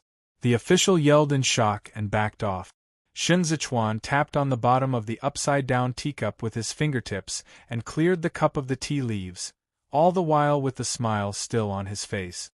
Amidst the downpour, his smiling face was even more luscious and pleasing to the eyes.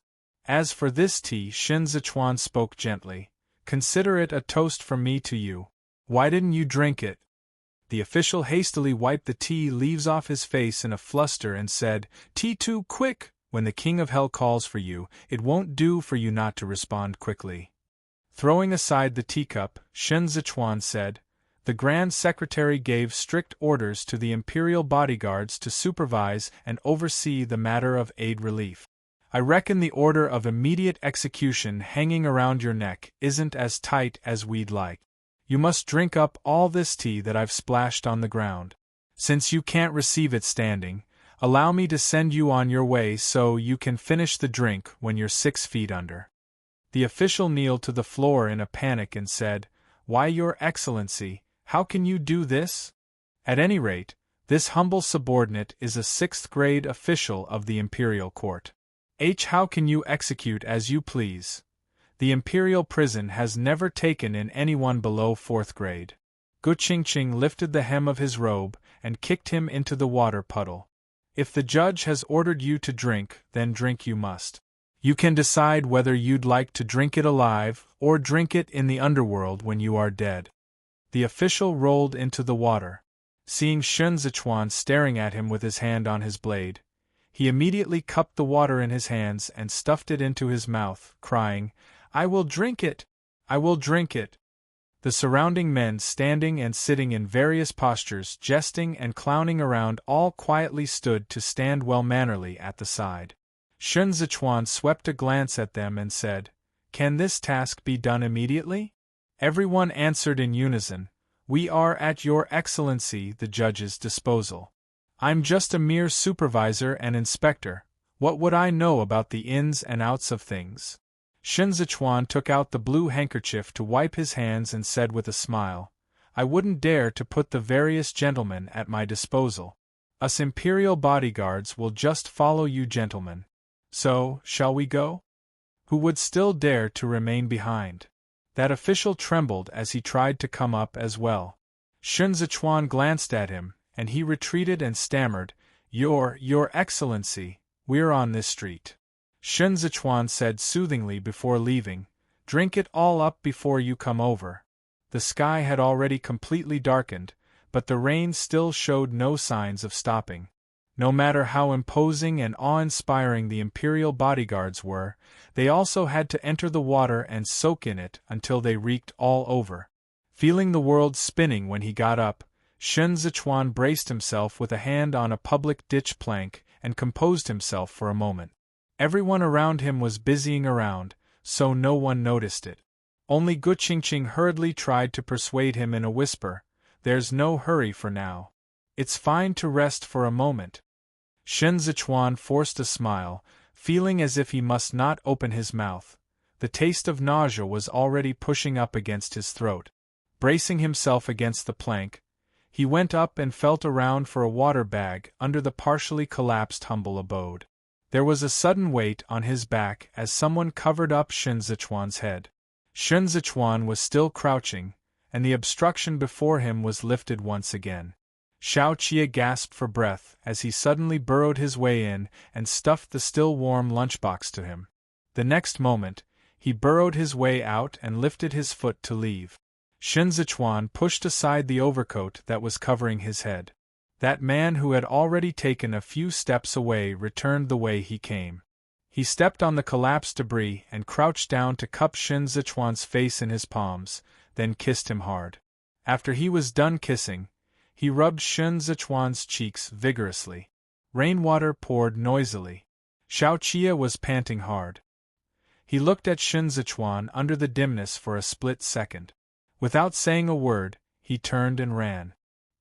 He flipped over with agility and vigor, putting on the dirty, wet robe hanging over the crook of his arm again as he sped off into the alley. If it weren't for time constraints, Xiao Qia tugged at his collars as he made his way across the ruins. Stepping on the filth as he hurried over to where the Imperial army was, he cursed, "Damn it!" Chapter 64, Barrage of Rain. Chapter 64, Barrage of Rain. The overcoat was too big, and it slid down along his shoulders. Shun Zichuan scooped it up. That warmth enveloped him as his entire being soaked in Xiao Qia's scent. Shun Zichuan fished out the handkerchief again to wipe the cheeks that Xiao Qia had made wet with his rubs. On this noisy, rainy night, he could not help but sniff at that handkerchief again. It was all Xiao Qia's scent. Shun Zichuan lowered his eyes for a moment and nuzzled the handkerchief with the tip of his nose as the gloom at the corners of his eyes and tips of his eyebrows dissipated. The upper tier of that lunchbox was filled with steamed twisted rolls, while the bottom contained hot medicinal decoction. Hot steam rose the instant the lid was lifted. It was not easy to make a hot meal on this night. Even Xiao Qia would have to run like mad to rush his way here before hurrying back. Guqingqing initially wanted to pour a cup of tea for Shun Zichuan. When he climbed his way up to see the latter drinking the medicine, he could not help but feel stunned before he said in delight, "So you have it all arranged. That's great. I was just thinking of sending someone to buy a bowl of medicine." Shun Zichuan downed the medicine and wiped the corners of his lips with his fingers. He asked, "To what end has this street been torn down?" "Just past Ohua Pavilion. It's hard to tear down areas where the collapse is severe." Guqingqing rolled up his sleeves and said, "There's something fishy about this matter. Another unexplainable account. Shen Zichuan sat up and composed himself for a moment before continuing. Only His Majesty himself knows who the one who sent him out of the palace is. If he refuses to say, then this case is a dead end. As I see it, this collapse is not a coincidence. Donglong Street gets submerged every year, yet Ohua Pavilion just had to collapse last night. Gu Qingqing watched the rainy night, then looked at Shen Zichuan. Do you have any inkling? Shen Zichuan had been thinking about this matter since this morning. The collapse had wiped out all traces in Ohua Pavilion, and this was, by no means, a coincidence. Shi Hongxian was a man who treasured his life. He had only just renovated Ohua Pavilion some time back, and those who knew about the hollowed-out bottom were few and far between. Shen Zichuan's widened eyes looked out into the rainy night. As if saying to himself, he said, "There's no need to fret. There's bound to be a follow-up move. We still don't know who the target is this time." The imperial physician retreated from the bedchamber and paid his obeisances to the Empress Dowager and the others. From where she was behind the hanging curtain separating them, the Empress Dowager leaned forward to inquire about Li Jianheng's condition. The imperial physician gave his report in detail. It was only when she heard that the bleeding had stopped that she felt relieved. "This matter is bizarre." The Empress Dowager straightened up in her seat and said, "To think not a single person knew when the Son of Heaven had left the palace and headed out. How can anyone rest reassured given the state of patrols within and outside the palace now?" None of the old ministers below uttered a word. All of them hung their heads in silence, like clay sculptures. The Empress Dowager said, "I'm a member of the imperial harem. I'm not supposed to interfere in governmental affairs. But this, once again, concerns His Majesty's safety. As his mother, I'm truly worriedly watching with my hair all gray and tears all ran dry. How can I take another scare like this? Excellencies, you ought to give me an explanation this time." On hearing this, Pan Xiangjie's heart clenched. After a moment of silence, Kong Qiu said, "The patrols in the inner palace might not necessarily be able to stop His Majesty even if they want to. In this subject's opinion, Shi Hongxian should be severely punished this time. If he had not used those temptresses from foreign lands to lure His Majesty, then why would His Majesty leave the palace?" "That's right." The Minister of Revenue, Wei Huaigu, was the elder brother too of Wei Huaixing, who had denounced Shao Qie before. Wei Huaigu was the current head of the Wei clan. He usually did not have the habit of speaking out, but this time, he said, Shi Hongxian deserves to be punished, but his crime does not merit the punishment of death. This subject feels that it's the Ministry of Works the blame should fall on this time. They are the ones in charge of the repairs in Kudu. Your Excellency Pan, how could you let the public ditches get clogged to such an extent?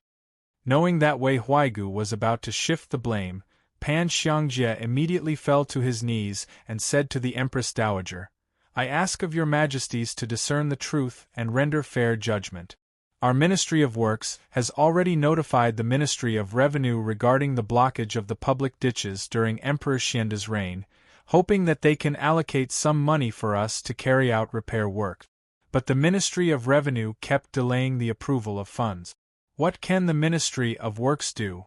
This is not a minor construction work." Wei Huaigu was in no hurry. He was even more of a tough nut to deal with than Wei Huaixing. He merely said, "Our Ministry of Revenue has to discuss it with the Grand Secretariat in order for the funds to be moved. At that time, approval has yet to go through Secretariat Elder Hua, so who would dare to allocate the funds indiscriminately? Kudu has to clean up the mess in the 6 prefectures of Zhongbua during those few years. The treasury is almost emptied out. Even if we have the intention to help, we do not have the means. Everyone has their difficulties," Pang Xiangjie said. "So why are you only holding our Ministry of Works responsible? Left Censor-in-Chief, Sun Xuanyi, wants to impeach the Ministry of Works for negligence in irrigation works, saying that we failed to secure the embankment of the Kaling River. But did it collapse today? No. This shows that the Ministry of Works has never cut corners. We are dependable and diligent when it comes to our work. If we had the money, we would have long cleared out the public ditches. The Ministry of Revenue would not acknowledge this debt, and the Ministry of Works would not shoulder this blame. Both parties were elders of the 8 great clans.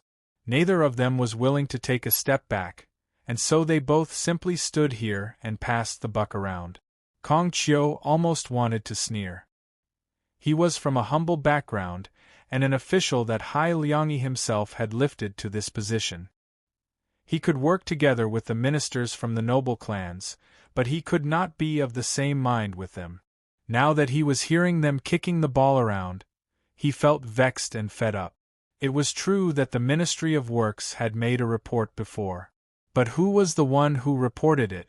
It was a subordinate, a minor official, who had never set foot into the court. Did Pan Xiangjie take it seriously? If he did, he would have taken it up with the Ministry of Revenue himself, but he did not. Did the Ministry of Revenue know? They did. What was the relationship between Wei Huaigu and Hua Xiqian? Both clans could be considered in-laws. Although they did not seem to be on close terms in recent years, the ties still existed. Wei Huaigu was far more resourceful than Wei Huaixing, and he was the one who could discuss political affairs with Hua Xiqian. But he had never really talked to Hua Xiqian about this matter. This was a matter they simply muddled their way through. If you drowned, then you deserved it. You could only blame your own bad luck. Sitting behind the curtain, the Empress Dowager saw through these people clearly. Hua Xiangyi stood behind her, listening with rapt attention. Hai Liangyi finally coughed a few times. Covering his mouth with a handkerchief, he said, "There was indeed this one account in the Grand Secretariat's past reported accounts. But it was only once, and no one bothered to ask about it afterward. Now that the place has collapsed, everyone remembers it, but is this year the first time the water level rose? Let's not bring up what happened way back, but did the water level rise during spring last year and the year before last? Did the Ministry of Works report those rises?" Pan Xiangjie turned his head away and said remorsefully, "When the Grand Secretary puts it that way, it's indeed an oversight on our Ministry of Works' part. But it really can't be helped. What's of essence now is to dredge up the ditches without delay. The Ministry of Revenue has also allocated the money to the disaster victims," Wei Huaigu said. "The situation is critical at present.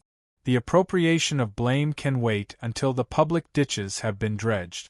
Is the 8 great training divisions the ones digging right now?" The Minister of War, Chen Zhenyan, replied succinctly, "It's the Imperial Army. Viceroy Shao is still soaking in the water." The Empress Dowager was about to speak up when the palace maid inside hurriedly rushed out and fell to her knees on the ground. She said, "To report to your Majesty, His Majesty has suddenly developed a fever. His back is covered all over in rashes." The Empress Dowager suddenly rose to her feet and exclaimed in shock, "What?" Hai Liangyi bent over and started to cough violently. Hua Xiangyi held the Empress Dowager to support her and promptly made a decision. "Summon the imperial physician. And support the Secretariat elder, quick!" Shi Hongxian had broken out into rashes too. The one who discovered it first was the military medic of the 8 great training divisions. He promptly lifted the hem of his robe and hurried out to report to Han Jin. Han Jin wiped his face, still feeling a little dumbfounded as he said, "Is it eczema? Just dispel the cold and it'll be fine?" "It's not eczema." The medic was so anxious that he stomped his foot. "How is that eczema? It's an epidemic disease." Now, it was not just Han Jin whose expression changed. The surrounding 8 great training division soldiers who were still in the water had all gone pale. Han Jin turned his head back and saw the Imperial Army still busying around a short distance away. He waded through the water to them and grasped hold of Qin Yang to yell, "Where is the Viceroy? Call the Viceroy over quickly. It's a matter of urgency." Shao Qia pushed away the broken plank and walked over, asking, "What is it?" Han Jin's hands trembled as he smeared the dirty water on his clothes and said, "We can't pull them down any more or soak in this water either. Viceroy, an epidemic has broken out." There was a cold glint in Xiao Qia's eyes as he asked, "Who got it first?" "Shi Hongxian." Han Jin's breathing was hurried. "Is His Majesty, Gu Jin?" Xiao Qia immediately commanded. "Rush to the palace and report this matter to Secretariat Elder High." Gu Jin climbed up the bank and sped off. In a few steps, he somersaulted to the rooftop and stepped across the ridge of the roof to leap his way to the palace gate. "Take me to see Shi Hongxian," Xiao Qia said in a steady voice. "Now!" Shi Hongxian was feverish and hot all over. Medicine had only just been applied to his crushed legs, and now his legs were already drenched in sweat. He lay on the bed, delirious and incoherent. The medic wiped his sweat and said, 4 hours earlier, he still looked as if he had caught a little cold. I fed him medicine and his fever subsided. But who knew that when I touched him earlier, his fever was back with even more of a vengeance. When I changed the medicine for his legs and pulled down his pants for a look, it was all covered in rashes." Xiao Qia looked at those rashes and questioned, "Are you sure it's an epidemic disease?" The medic said, "During the reign of Yongyi, an epidemic like this had broken out in the city of Danqing. It was reported to the Imperial Academy of Medicine. They have past records of it on file. Viceroy, once this rash spreads all over the body, the high fever will not subside. In another 4 hours, the infected will fall unconscious and keep vomiting. I'm afraid there are still sick people among the disaster victims. Without losing any time, Zhao Zui Temple must arrange for the decoction of the relevant herbs as a precaution." Afraid now, Han Jin hastily asked, "What caused this? There has to be a reason. Otherwise, how are we going to continue digging this ditch?" The medic said, "We're now at the point when winter transits into spring. It's damp and cold. The low-lying area gathers sewage and filth throughout the year. Their houses are closely clustered together. It's so cramped that there's not even a window. The lack of sunlight will make the people prone to illnesses." "If that's the case, then how did he get infected?" Xiao Qia furrowed his eyebrows. Ohua Pavilion is far from the low-lying area, and there are people cleaning the connected alleys at the back, so there's no contact with contaminated objects. Is the reason just because he soaked in the swill water those few hours during the collapse? The medic hesitated. He wiped his sweat again and mustered out the courage to say, "I'll be honest with the Viceroy. I'm afraid he did not contract this illness during the collapse, but when he was fooling around in the brothel before the collapse. Second young master, she is already burning up to such an extent, then His Majesty, Viceroy." Meng Rue lifted the curtain and entered with a solemn expression. "Over 10 people have suddenly collapsed at Zhao Zui Temple. 2 men from the Ministry of Revenue, who are here on duty, have collapsed too." Xiao Qia was about to give his command when Chen Yang, all drenched in rainwater, barged in and said, "Master, Lao Hu is also down with a fever." The sound of the rain outside suddenly grew urgent. Like battle drums sounding on all sides, they came pounding down for all they were worth, as if they wanted to shatter this pitch-black night. Xiao Qia abruptly lifted the curtain and stepped out. He said, "It'll be too late to wait for the approval. Head over to the various major medicinal stores on Shenwu Street to get the medicine. Help anyone who caught a cold, has a fever, is vomiting, or is physically weak to Zhao Zui Temple. Withdraw the rest of the men. Get the men on duty from the Ministry of Revenue to start decocting the herbal medicine." Ding Tao. Ding Tao said, "Young master." Xiao Qia tugged Ding Tao over, breathing heavily in the rain as he whispered, "Tell Shen Lanzhao to leave immediately." Chapter 65. Epidemic.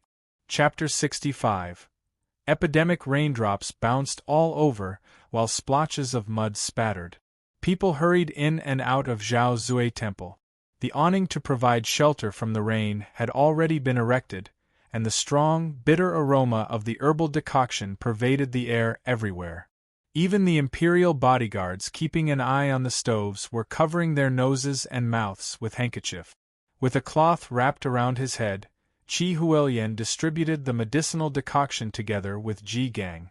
Seeing the feverish man who had fallen unconscious vaguely mumbling some words, he scrutinized him for a moment. Ji Gang was clearing the bowls with nimble movements, but when he saw an unmoving Grand Mentor, he asked, "What's wrong?" "This is the dancing epidemic disease." Qi Huilian pushed apart the patient's collars. "The rashes will spread over his body. We cannot get close to him. It's contagious." Ji Gang asked, "Can it be treated?" Qi Huilian's scalp itched.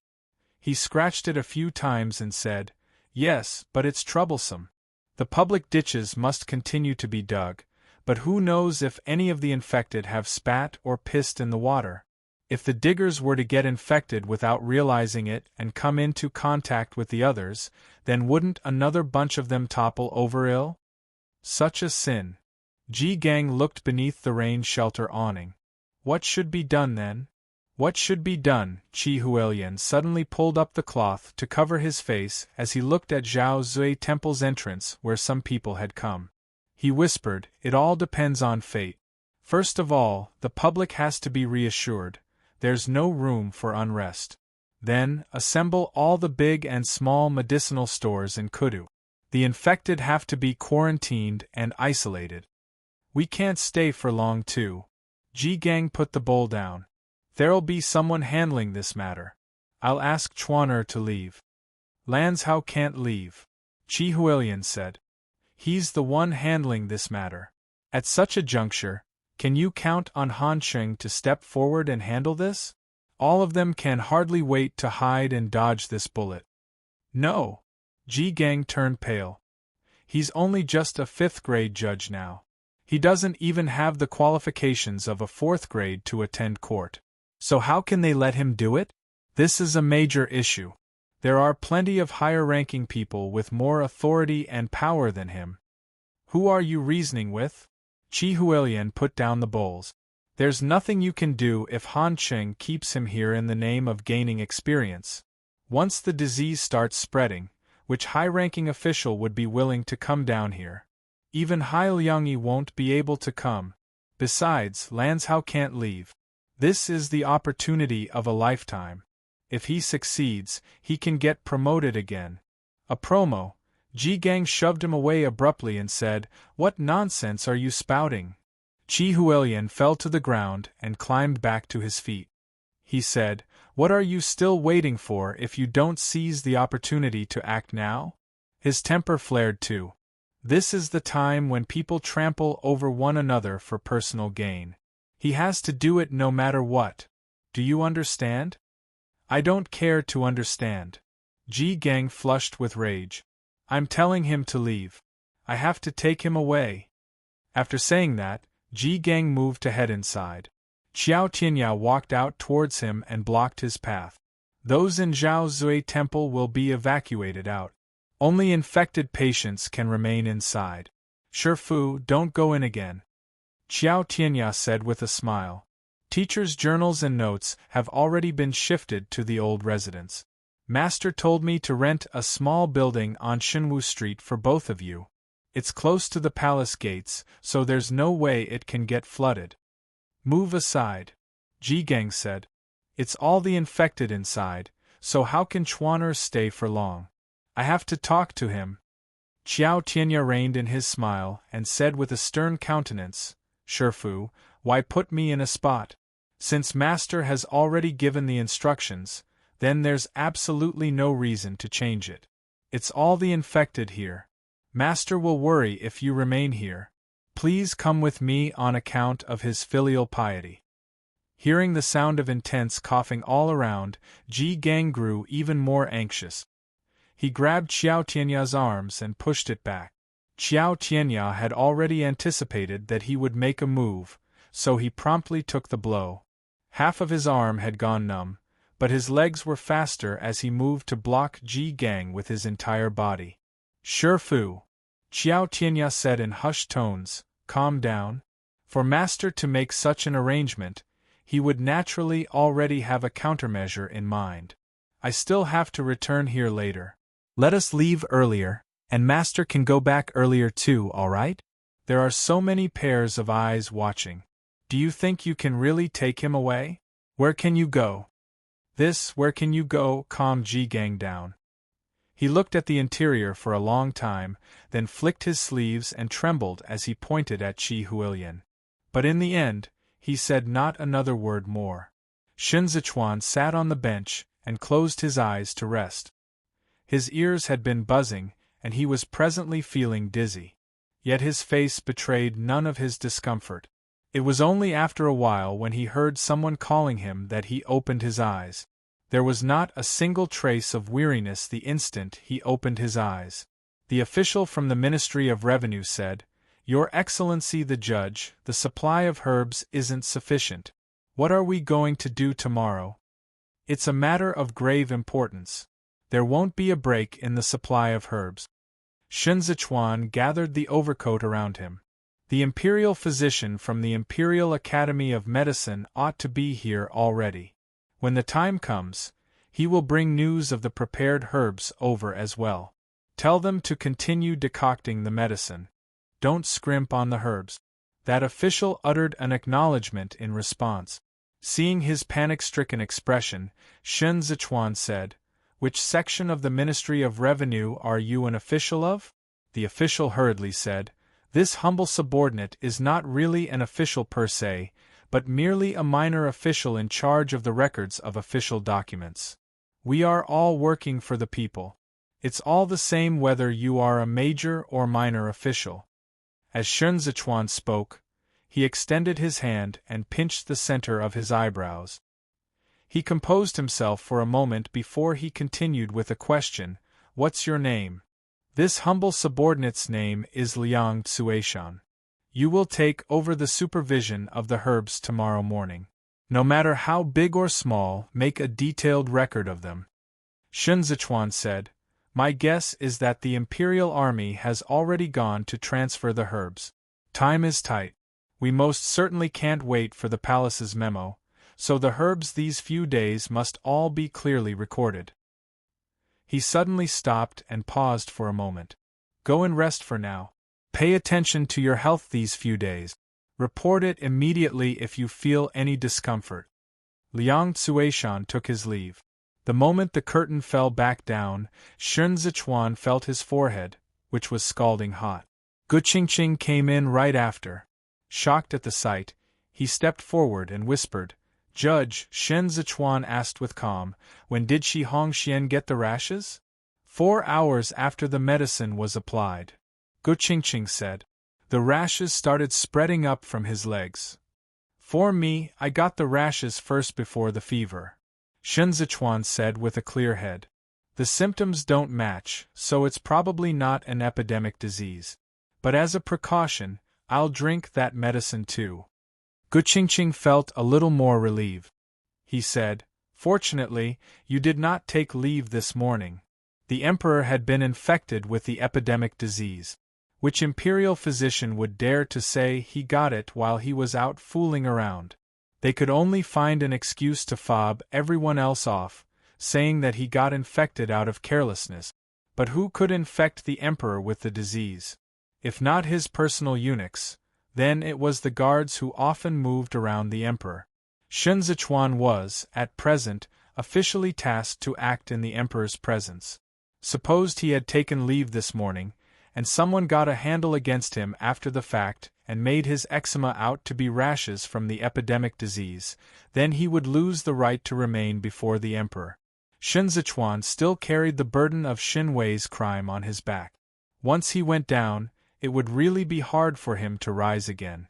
Even Shen Zichuan himself would find it hard to breathe at this moment. Compared to schemes and intrigues, this kind of unpredictable providence was hard to guard against. If he had not been so cautious, he would have already fallen into someone else's grasp right now. His life and death would then be at the mercy of just one utterance. Seeing Shen Zichuan close his eyes, Gu Qingqing withdrew. Shen Zichuan listened to the sound of the rain, but his thoughts had already drifted far away. Those murky old memories followed right on the heels of the sound of rain. He furrowed his brows amid his vexation and weariness. He did not like snowy days, nor did he like rainy days. The cold and wetness would remind him of the Chaucer sinkhole, of Ji-mu, of all the days he had been on his knees at the mercy of another. In addition, the cold and wetness would make him uneasy, and make him gloomy. It would make him into nothing more than a fleshy vessel that was all chilling forbearance and irritability within. Just like this, Shen Zichuan leaned against the wall and dozed off for a moment. But the more he dozed, the more drowsy he became, until he fell asleep for real in this corner. It was already late when Xiao Qia arrived at Zhao Zui Temple. He entered Zhao Zui Temple together with the imperial physician who had hurried over. Behind him, Ding Tao looked miserable, because he did not manage to find Shen Zichuan and missed the time. Xiao Qia asked the imperial bodyguard who was decocting the medicine, "Where's the judge?" "I'm looking for him." The imperial bodyguard, with half of his face covered, handed him a bowl of medicine and said, "No matter who you are looking for, you have to drink the medicine first. Viceroy, your imperial army still has to enter the water. Please be careful and take care." Xiao Qia choked down the medicine without a word. The imperial bodyguard rose and yelled under the rain shelter awning, "Qing Ji? Is Qing Ji there? Where's our judge? Please notify him and tell him that Viceroy Xiao is looking for him." Guqingqing was lying on the bench, sleeping. On hearing this, he swiftly sat up and draped his clothes around him before walking over. When he saw that it was Xiao Qia, he said, "The judge is resting inside. He hasn't slept all night. Please take a rest too, Viceroy. The 8 great training divisions said they are going to guard the city gates, so there will be only us digging up the rest of this unfinished ditch tomorrow. Physical work naturally has to be done by someone strong and sturdy," Xiao Qia said as he walked. "Watch the door. Don't let anyone in." Xiao Qia lifted the curtain and entered. There was no light lit inside. He swept a glance around but did not find the man he was looking for. It was only when he took a few more steps that he saw Shen Zichuan, who was leaning against the wall. Xiao Qia was dirty, so he removed his outer garment and sat beside Shen Zichuan to pour out the water in his boot. It was cold inside the room. He put on his boots and went out again to borrow a fire from the stove, then re-entered to find a copper basin to start a fire. Shen Zichuan opened his eyes and said, "Are you done digging Donglong Street?" "Yeah." Xiao Qia stoked the fire. "Why aren't you sleeping on the bed?" "Just taking a short nap," Shen Zichuan said. "If I lie down, I won't be able to get up." Xiao Qia shifted the basin before the bed and said, "Come sleep on the bed. I'll call you up later." Shen Zichuan did not stand on ceremony. He lay down, and Xiao Qia embraced him from behind and pressed his face against his cheek. Shen Zichuan could still hear Xiao Qia whispering at first, but it grew progressively vague towards the back. It was only when Xiao Qia heard Shen Zichuan's breathing deepened a little that he reached out to undo his collars and take a closer look at those red rashes. Not the same as Shi Hongxian. Xiao Qia closed up Shen Zichuan's clothes again and hugged Shen Zichuan until he himself fell asleep. Xiao Qia slept for an unspecified amount of time until he felt a scalding heat in his arms. He was still dazed when he half opened his eyes, but once he got a clear look at the man in his embrace, his mind instantly cleared. Shen Zichuan seemed to be on fire. Sweat had already drenched his temples. Xiao Qia felt him. Shen Zichuan was burning up everywhere. Xiao Qia abruptly sat up and called out to him, "Lanzhao, Lanzhao?" Shen Zichuan was dripping with sweat. His brows were tightly furrowed, and his breathing was slightly urgent. Roused half awake by Xiao Qia, he said, Quarantine. You can get infected with this disease even if you aren't near the water." Xiao Qia wrapped him up in the overcoat and shouted, "Chen Yang, summon the imperial physician." Chen Yang, who was leaning against the wall outside taking a nap, jerked awake instantly. He rose and leaped off the steps, then made his way under the rain shelter awning and pulled the imperial physician into the interior. The imperial physician lifted the overcoat open, looked for a moment, then said in an urgent tone, "Viceroy, the judge is infected with the epidemic disease. Seems to me that he caught a cold first." Xiao Qie grasped the imperial physician's arm. Staring at the imperial physician, he said in a frosty voice, "The judge is what?" Panicking, the imperial physician corrected himself. "He's overworked and overstressed. That's why he fell ill, that's right. The judge fell ill here today." Xiao Qie tightened his grip. "He wasn't ill prior to this." The imperial physician repeatedly said, "Right, right, right. All the medicine in Kudu is here. I know your excellency has the miraculous hands of a healer in the medical field." Xiao Qie suddenly softened his tone. "You can cure him, right?" On seeing Xiao Qie's eyes, the imperial physician went weak in the knees. He held on to the edge of the bed for support and nodded in a panic as he said, I can. Chapter 66. Rain ceased. Chapter 66. Rain ceased. Access in and out of the imperial palace was strictly forbidden, so the Empress Dowager arranged for Hai Liangyi and the other heavyweight ministers to rest in the Grand Secretariat's council compound. Everyone inside and outside the palace was in a state of anxiety. The daily cleaning of Li Jianheng's bedchamber was carried out with extra caution, with those serving eunuchs and palace maids all appointed by the Empress Dowager herself. Every time they entered and exited, they had to wash up and change their clothes.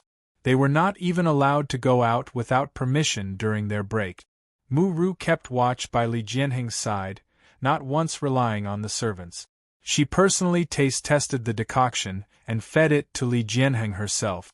Even when she ate or slept, she never left Li Jianheng's bedchamber.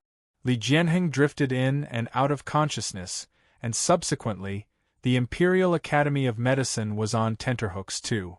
Even when they prescribed and decocted medicine, they were careful. Everyone was already walking on eggshells, ready to lose their lives at any time. An air of dread and gloom hung over them all around. Each of them looked utterly wretched and grieved, as if bereft of their parents. The Imperial Academy of Medicine's men outside the palace made all the arrangements for the medicinal ingredients in Kudu. Other than those already infected, all the disaster victims shifted out from the low-lying area had to take the medicine too.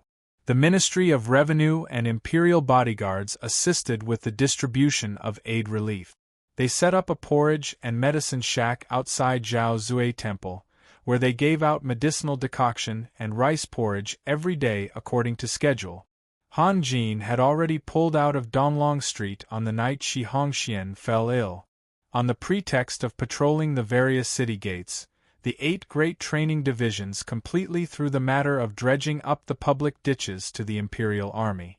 But half of the Imperial Army men had been on standby on Mount Feng awaiting orders, and now they could not get in at all.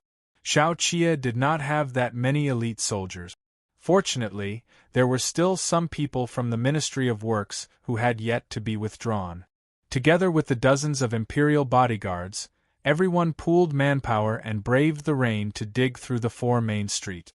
By the 4th day, everyone was exhausted and weak. Chen Yang, Gu Qingqing, Qiao Tianya, and Gu Jin gathered together when they returned and leaned against the wall for a nap. Ding Tao and Xiaowu were young.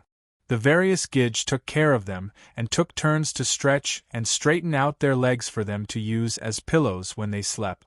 Ding Tao could not lick ink out from his brush, so the note-taking in his little notebook came to a halt. It had only been a few days, and every one of them had taken on the look of a disheveled and unkempt beggar. Xiao Qie did not sleep much these days. He had to lead men to dig ditches before dawn, and there was no time for rest throughout the day. At night, when he returned to Zhao Zui Temple, he still had to watch over Shen Zichuan. Shen Zichuan was still able to remain awake and clear-headed a few days before, but later on, his fever would not recede, and he had a severe case of vomiting. But without food in his stomach, he could only regurgitate bile. When he was fed medicine, he would puke it all out in the middle of the night. So, when Xiaoqia returned, he would hug Shinzichuan. He would lean against the wall and let Shinzichuan sprawl face to face on his chest or shoulder. Each time Shinzichuan felt like vomiting, he would rub his back. In the dead of night, when all was quiet, Zhao Zui Temple was as lonely as a deserted island beyond the realm of the mundane world. The rain had ceased, and there was nary a sound from the birds as the thick, ink-like night shrouded everything in sight. Shinzichuan's breathing was heavy. He suddenly started to cough, his chest heaving violently. Xiaoqia was jerked awake from his light sleep. He covered Shinzichuan's back and tiredly jolted his legs to shake him gently. Lanzhao. Xiaoqia coaxed him. Where is Lanzhao? Shinzichuan looked sickly and wan. The nauseating feeling of wanting to vomit was stuck in his throat. He half opened his eyes and replied in a hoarse voice, Here, give it a shake and the illness will dissipate. Xiaoqia said, When you've recovered, this second young master will take you horseback riding. Shinzichuan rested his head on Xiaoqia's shoulder and let out a hoarse in acknowledgement. This is actually a position of hugging a child.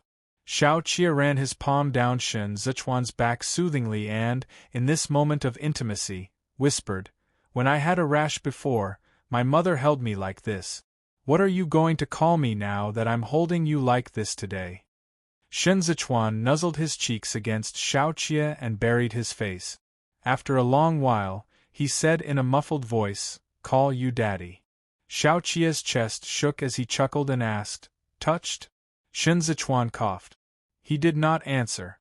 Xiaoqia said, When I tamed horses in the past, I ate and slept with them. While Langtao Shuijin was still a foal, we were stranded in the heavy rain. We also snuggled up like this to keep warm then. It has probably already forgotten about this. Shinzichuan listened in his drowsy state. Xiaoqia said, Don't forget this. If you're touched, you have to remember this and repay me in the future.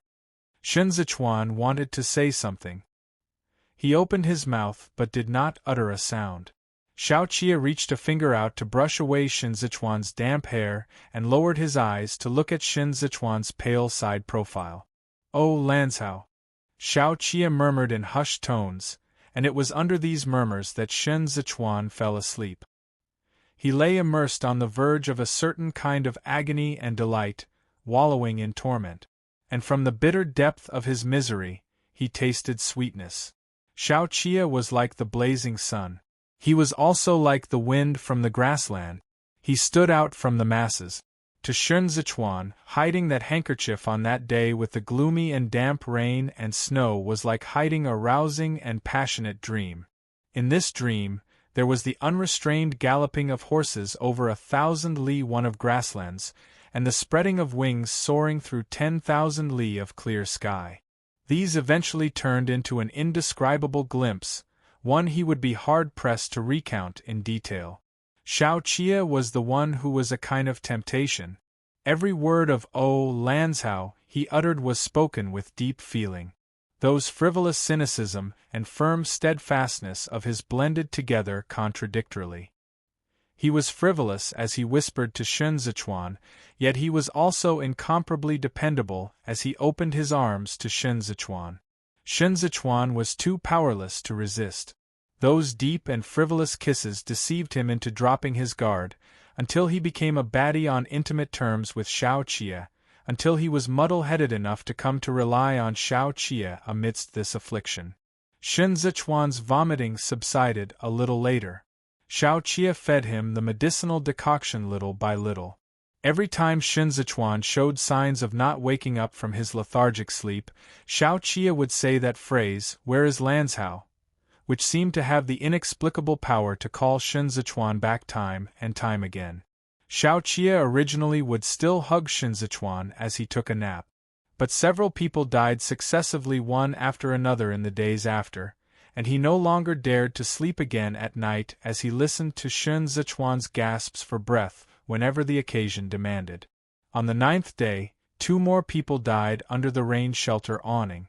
They could not just leave the bodies lying around, nor bury them, so Shao Chia left them to Guqingqing to dispose of.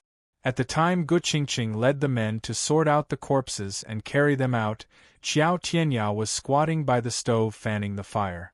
As he watched the medicine, he went through some matters in his mind. The viceroy is waiting to feed the medicine.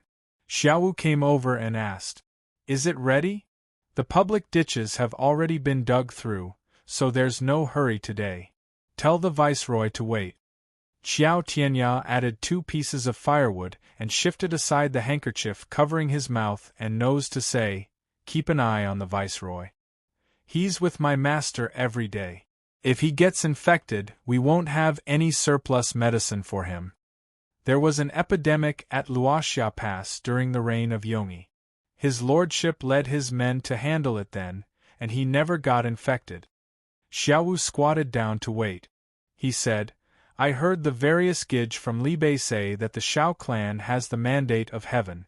That physique is not one a common man would have. Tantai, who is strong and sturdy too. Didn't he still fall ill just like that?" Qiao Tianya said, "It doesn't hurt to be careful and pay more attention. Have you drunk this morning's medicine?" "Yeah, I did," Xiaowu honestly answered. "How's Tantai Hu today?" Qiao Tianya moved his slightly numbed legs. "He hasn't vomited since yesterday," Xiaowu said. "Chunji said that it's because he's strong, and we found out about the infection in time. He's being fed enough medicine too. Plus, the imperial physician is constantly at his side looking after him. He'll be fine. We can't let our guards down before he's awake." There seemed to be something constantly on Qiao Tianya's mind as he tossed the fan to Xiaowu. "Watch the fire for me. There's some serious business I need to discuss with them." With that, he rose to his feet and headed for the rain shelter. The curtain of the rain shelter was lifted partially as Qiao Tianya made his way inside. It was dim inside but not damp. The beddings were also dry.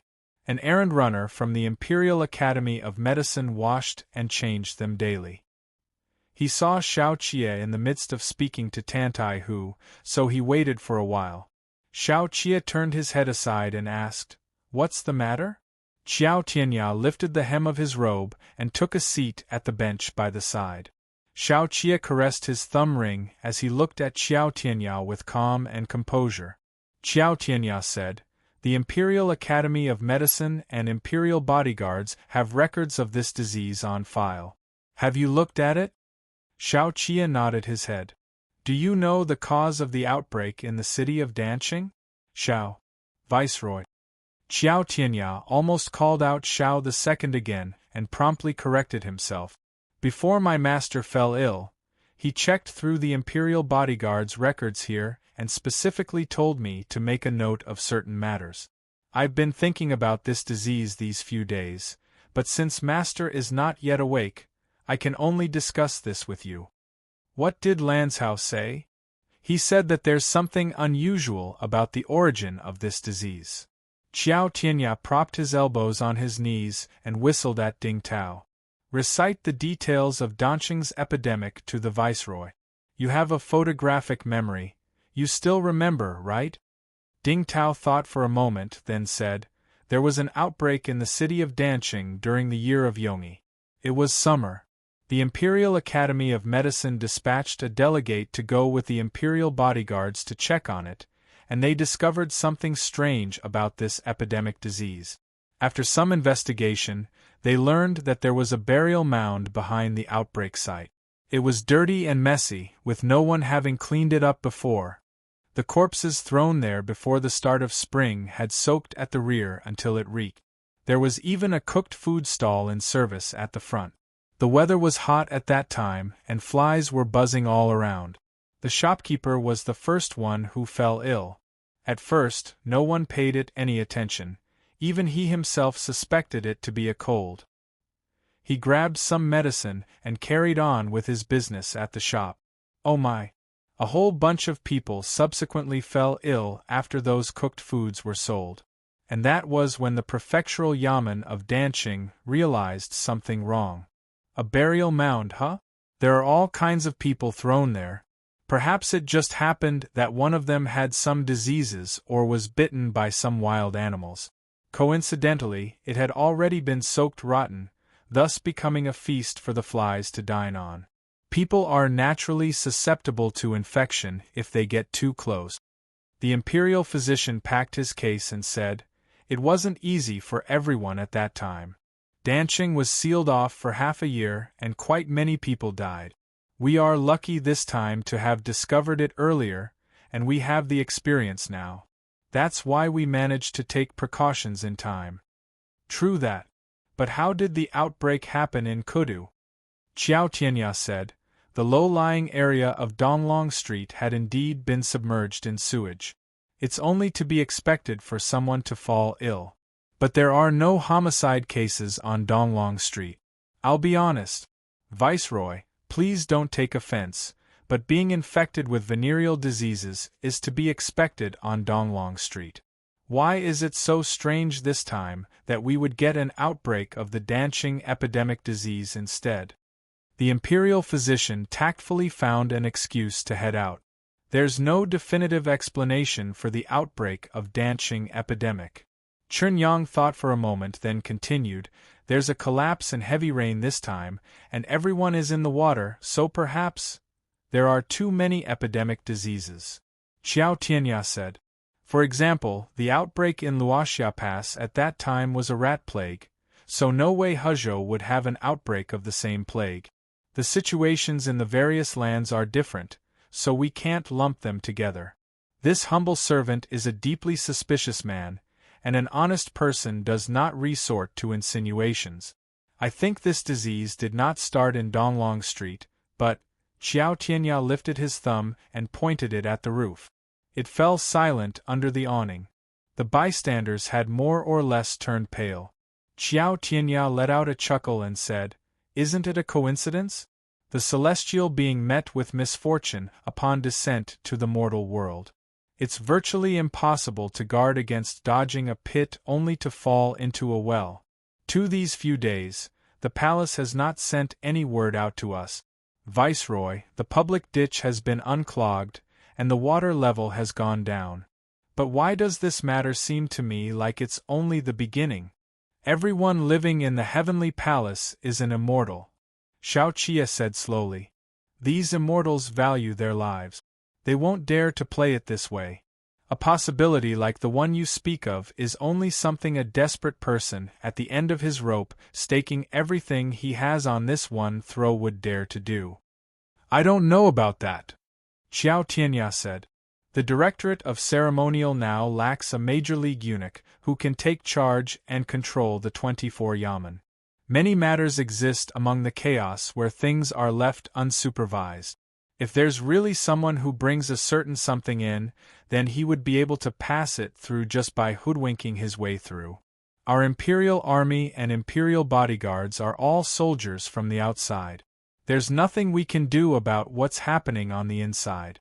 But I feel that we have to take precautions and be on guard when it comes to this matter."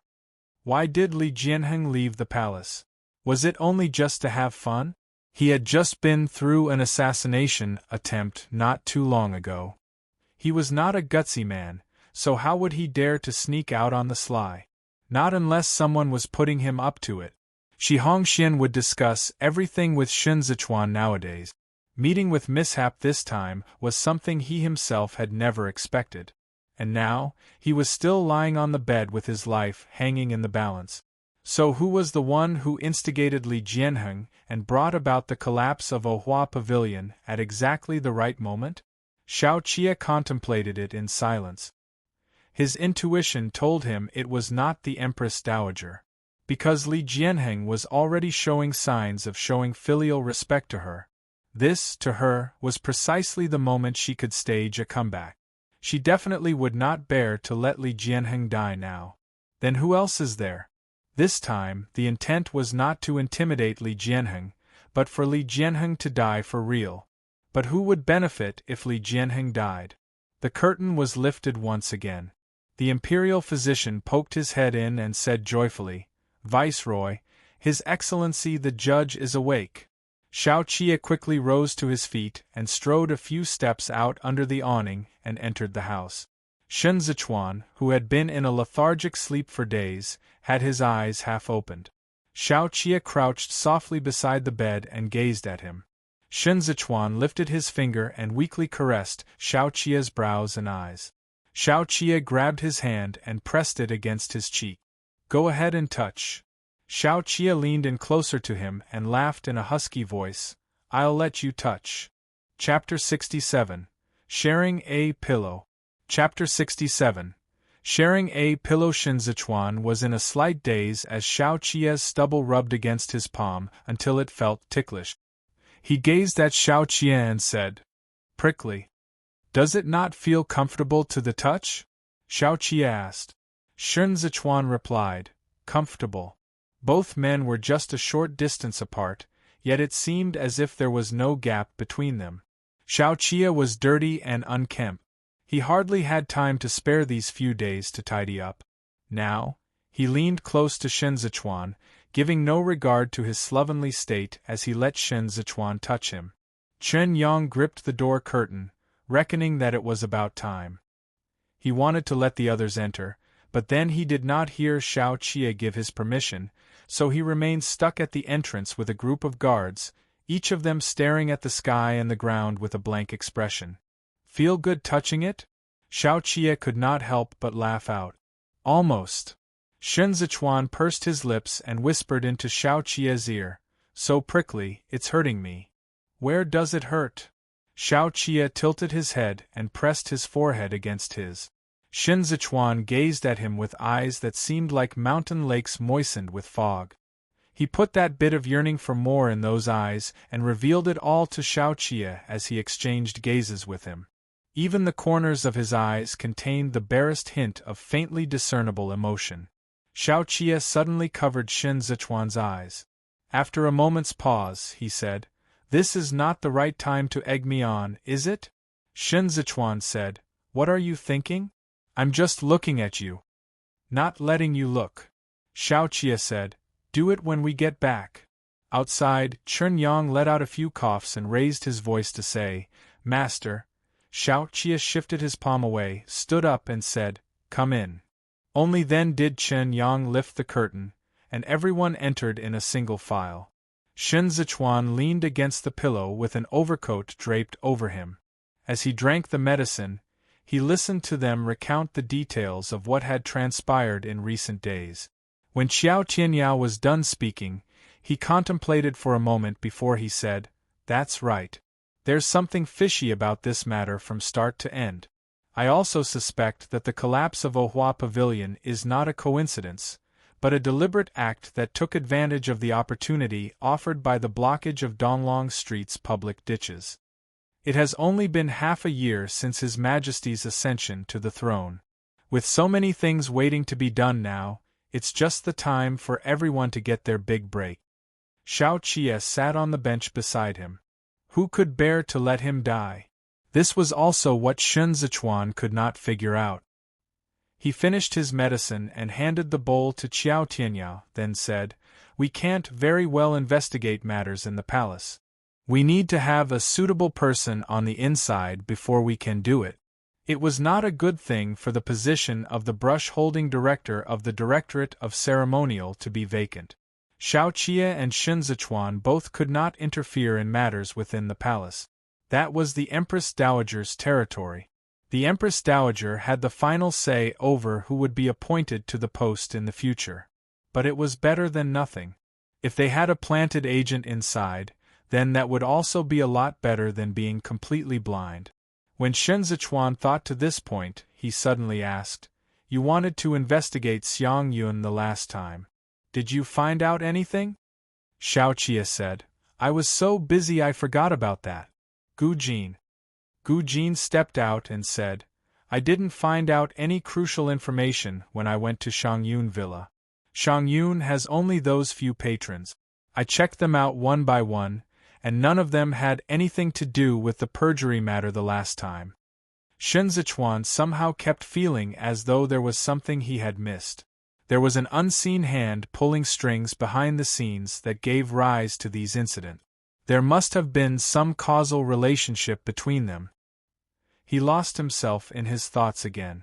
He did not know if it was because he had just recovered from a bout of illness, but no matter how he thought, he could not figure out the link. His Majesty is still unconscious, and his disease has not completely subsided. We still have a few days to spare. There is no rush at this point in time. As Xiao Qie spoke, he moved his shoulders and arms. The public ditches are now unclogged, so everyone should rest well these few days. This matter will eventually be resolved. It's now more important to conserve our strength and energy for the next stage. The guards echoed in agreement and retreated out of the house. Once they were all gone, Xiao Qie sat at the edge of the bed and took off his boot. You've gotten your fill of sleep, but this second young master is still barely hanging on. Xiao Qie lay down beside Shen Zichuan and said, Come closer. Be my blanket and cover me. Shen Zichuan turned his head sideways and said, Sleep with an overcoat draped over you. Xiao Qie closed his eyes and said, You do it. Shen Zichuan tucked the pillow under Xiao Qie's neck. Xiao Qie made a blind grab for Shen Zichuan's hand and grasped his wrist in passing. Then he pulled Shen Zichuan towards him and embraced him. Too thin. Xiao Qie touched him. So much that your bones jab against me when I hug you. Once autumn arrives, the wild game from Libei will be here too. You'll need all the nourishment you can get then, and you'll be able to fatten up by the time it's winter. Xiao Qie's breathing was slightly heavy. Feeling sleepy, he turned his head and pressed the tip of his nose against Shen Zichuan's temple. Then he forced a smile and said, Sleep with your second young master for a while. Xiao Qie was exhausted. He had not got any shut-eye these few days, as he had to stay awake in both the day and night like a lone wolf pacing around his base. No matter how physically strong he was, there would come a time he would exhaust his strength and energy. Shen Zichuan was on top of him. Xiao Qie found this weight just perfect, with the pressure on him making him feel warm and content. Xiao Qie initially wanted to sleep for a while so he could do a proper tally at night for the medicinal herb expenses incurred over the last few days. But who knew that he would sleep until the third quarter of the hour of Yin the next day? Still in a trance when he woke up, he turned on his side and buried himself between Shen Zichuan's arms. Xiao Qie was momentarily dazed before his mind suddenly cleared. He propped himself up for a look. Turned out that his head had slipped off the pillow last night, and he had been lying on Shen Zichuan's arm for the latter half of the night. Shen Zichuan had turned to his side with his head resting on the pillow, while his other hand had pulled over the overcoat and covered him with it. This was a posture similar to a protective hug. Dawn had yet to come. It was dark inside the room. Xiao Qie fell back onto the pillow and hugged Shen Zichuan over to himself, face first. The overcoat just about covered both of them. He asked in a husky voice, Did I make your arm numb? Shen Zichuan, half awake, let out an affirmative Xiao Qie rubbed Shen Zichuan's stiff arm and said, Can't you just call me? Warmed, Shen Zichuan said, Xiao Qie said, Shen Zichuan opened his eyes to look at him and said, You were calling out for Shen Lanzhao in your sleep. Xiao Qie smiled and kept his voice down as he said, Just dreaming about what I think of in the daytime. Both of them were very close to one another. Shen Zichuan's gaze on him made Xiao Qie's body and heart both hot. His recently recharged energy from having slept enough skyrocketed. He wanted to tease Shen Zichuan, but at the same time, he also wanted to let Shen Zichuan sleep. Some random bird was cooing outside, sending a ripple reverberating through the silent night. Xiao Qie said, Was the reason you asked about Shangyun earlier because you thought of something? Shen Zichuan said, Where is Mu Ru from? Was she the girl the former emperor bought? She was a birthday gift the manor down there gave to His Majesty. Xiao Qie wrapped his arms around Shen Zichuan. At first, she was kept in the manor. It took a lot of effort just to train her. I saw from her registered birthplace that she's a native of the city of Jincheng. You think it's her? Because of the assassination attempt, His Majesty came to detest eunuchs completely. There has never been any eunuch he's on close terms with after Shuanglu. The palace maids who usually wait upon him by his side are all carefully selected people. The only person who can egg him on and help him out of the palace is Mu Ru. Shen Zichuan lost himself in his thoughts again as he spoke. If it's her, there must be a reason. She does not have an imperial heir at present. She can only live if His Majesty is alive. So she should be more concerned about His Majesty's safety than anyone else. That's the thing, Xiao Qia said. The one who can pull off such a scheme must have thought it through carefully. There has to be a reason. The late emperor's sudden death and the Hua clan's subsequent fall from power did not simply result in the removal of a few wuxia hats. It even affected the situational arrangements of Dazhou's various lands. In the past 6 months, Liangyi has been locked in a stalemate in his face-off with the noble clans and barely managed to stabilize the situation. It would benefit no one if the current emperor were to meet with misfortune now. We have to wait for His Majesty to wake up before we can know more, Shen Zichuan said. The Ministry of Works made such a slip-up this time. Pan Xiangjie will be hard-pressed to absolve himself of blame. He will definitely be censured and held back for investigation. Have you seen the governmental clerk from the Ministry of Works, Liang Tsuishan? Yup, I've seen him. Xiao Qia thought for a moment. He is one diligent man. I got him to keep a detailed record of all the medicinal herbs coming and going these few days. Once we go out, the Ministry of Revenue and the Chief Surveillance Bureau will come to check the account. You just have to hand over this book to them. Well done. Xiao Qia was not stingy with his praises. When the epidemic broke out, there was no time at all to wait for the memo from the palace. I got my men to get the herbs from the medicine shop. The Imperial Army has our own handwritten notes on record.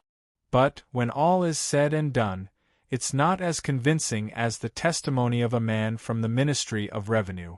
With this book, the Imperial Army and the Ministry of Revenue won't have to rip into each other. Xiao Qia hated to deal with the officials from the Ministry of Revenue. It was so much trouble just to reconcile accounts with them every year. With this major issue of the public ditches being clogged, those old foxes might even think of dragging the Imperial Army into the mire so as to put the Grand Secretariat in a spot.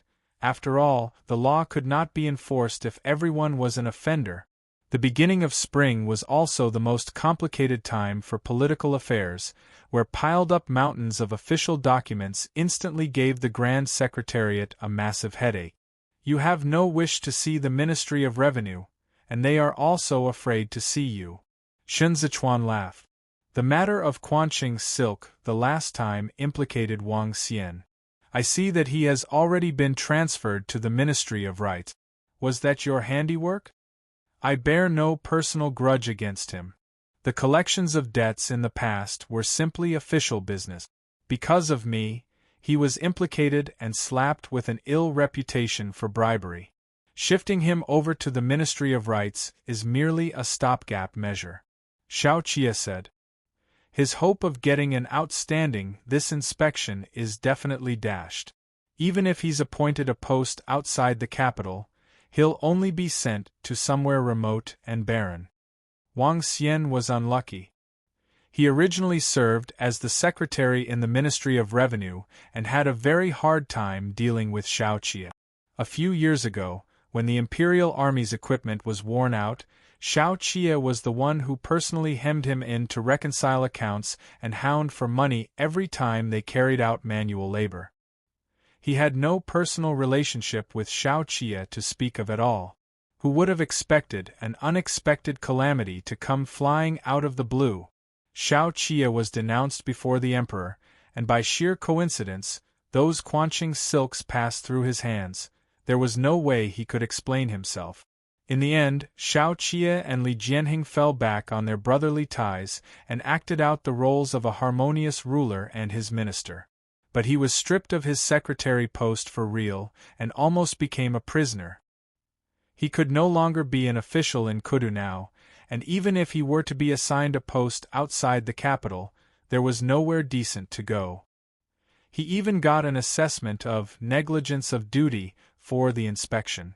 Half a lifetime of prudence and caution wasted. What a grave injustice! But something clicked in Shin Zichuan's mind, and he said, "Don't tell me you are thinking of making use of this opportunity and assign him to Zhongbua?" Xiao Qia laughed and said, "To think you could even guess this." Xiao Qia gave Wang Xian a helping hand and had him moved to the Ministry of Right. At the very least, the latter managed to secure his job and means of livelihood. In the past, Wang Xian disliked him, but now he had to be deeply grateful to him. Xiao Qia planned to transfer Wang Xian to Zhongbua when the latter was appointed to a post outside the capital. At present, Zhongbua was full of rogues and bandits. Everyone all wanted to stuff their own people in there. We can't get close to other places, but we must plant manpower in Cizhou. Xiao Qia relaxed and said, "That was a good suggestion you gave for the demolition subsidy. Cizhou's prefectural prefect, Zhou Gui, is now on good terms with us. He will naturally understand the implication if we put Wang Xian under his command. The 6 prefectures of Zhongbua will definitely put an emphasis on supervision this year. But no matter who the imperial court deploys over, Cizhou has to remain under my watch." Cizhou was close to the northeast provision's bridle path. By doing this, Xiao Qia was keeping an eye from where he was in Kudu on the main entrances to the granaries for the Libei armored cavalry. He and Xiao Jiming had hardly exchanged correspondences, but the two brothers understood each other perfectly. The Quanqing silk is a latent danger. If Fu Linya had not been too eager for fast returns and messed up by some freak coincidence, then this account would be a blade buried deep in the Imperial Army's account book. Shen Zichuan moved his head and said, "Was this account handled by Xue Xiuzhua?" "That's him, all right," Xiao Qia said. "Xue Xiuzhou, huh? What do you think of him?" "I didn't really pay him any notice at first. But I checked his evaluations for the past few years' inspections, and they were all outstanding. He joined the imperial court during the reign of Yongyi, those last 3 years of Emperor Guanqing. It was only when Emperor Xianda ascended to the throne that he assumed the post of Chief Supervising Secretary in the Ministry of Revenue. He held this position for 8 years until the sudden rebellion at Nanlin hunting grounds last year. He was then promoted and transferred to the Court of Judicial Review, where he became the Assistant Minister of the Court of Judicial Review. He then went on to handle 2 major cases that concern High Majesty's safety: the Hua and Pan's rebellion case and the Feast of 100 Officials' assassination case. He has a good reputation, has extensive contacts in the 8 great clans, and is on good terms with the officials from humble backgrounds headed by Hai Liangyi. Shen Zichuan pondered over it for a moment before saying, "But I know nothing of his background before he entered the imperial court." "I know of it pretty well," Xiao Qia said. "Ask me." Shen Zichuan raised his eyebrows slightly and said, "Tell me. Why doesn't that sound like someone who has a favor to ask of?" Xiao Qia gathered the overcoat around him and put his head to Shen Zichuan's. "I'll tell you only if you coax me until I'm happy." The way he said it was frivolous, partially to tease Shen Zichuan. He did not expect Shen Zichuan to look at him, part his lips to puff out a breath, and murmured under hot and soft breath at such close quarters. Soon, that tiny puff of damp heat landed on Xiao Qia's cheeks and edged along his straight nose to the front of his lips. Both men touched, almost imperceptibly. Xiao Qia suddenly rolled over and propped himself up above Shen Zichuan, leaving a space between them. He pinched Shen Zichuan's chin to correct its position and said, "All talk and no action. This second young master won't fall for it." Chapter 68. Lovemaking. Chapter 68. Lovemaking, then what will you fall for? Shen Zichuan's narrowed his eyes from the pinch, making it hard to tell if he was in discomfort or pleasure. His expression was very alluring, as if fanning the flames. Light through the window was faint. Xiao Qia observed Shen Zichuan at close proximity, then reached out and stroked the corner of Shen Zichuan's lips with his thumb. He said, "Get a feel of it yourself. I'm afraid someone will say one thing but mean another." Shen Zichuan's lips parted and closed as he spoke. The tip of his tongue appeared indistinctly, casting moist warmth on Xiao Qia's thumb, yet Xiao Qia could not touch a thing. Who's acting contradictorily? Xiao Qia leaned over and pressed down on him. Second young master is so honest. Honest indeed. Shen Zichuan sighed. You're so hard. I just had my fill of sleep. Xiao Qia was feeling him up. And I've been abstaining for quite a number of days to let it all build up. So give me a sweet little treat? Shen Zichuan exchanged a gentle kiss with him and said, I just recovered from a serious illness, so let's keep it first for another time. I really don't have the energy. Who would bear to let you exert yourself in bed? Xiao Qia asked. Would I bear to do that? You would. Shen Zichuan gazed at him and said softly, Whatever you say now are just words to coax and trick me. Once we get on the bed, it all counts for nothing. Xiao Qia chuckled. Is that so? So what did I say when I cajoled you? Shen Zichuan lifted a finger to block Xiao Qia's lips, which was about to drop a kiss. If you want to hear all about it, then first tell me about Shuexiuzhua. Xiao Qia tightened his arms around him and asked, What do you want to hear? His background before he served as an official is nothing impressive. Shuexiuzhua is a son of common birth, born of a concubine in the Shui clan. Since his early years, he has never been a favored child. Look at his age. He's older than Shi Hongxian and Yao Wenyu by a few years. By all logic, he shouldn't be attending school at the same time as them, so how did he become their fellow student? It's all because he has been neglected at home back then, and the delay by his family caused him to get a late start in his education. This person looks refined and has a way in the way he conducts himself in society and deals with people. Compared to Shi Hongxian, he seemed more like a son of lawful birth from the noble clans. He was already 11 years of age when he enrolled in the academy. As if recalling this person, Xiao Qia thought it over carefully for a moment before he continued. He's talented and intelligent, and he's willing to study hard, so it didn't take him long to stand out from the bunch of noble clans' descendants. But the good times didn't last long. A few years later, Yao Wenyu also enrolled in the academy.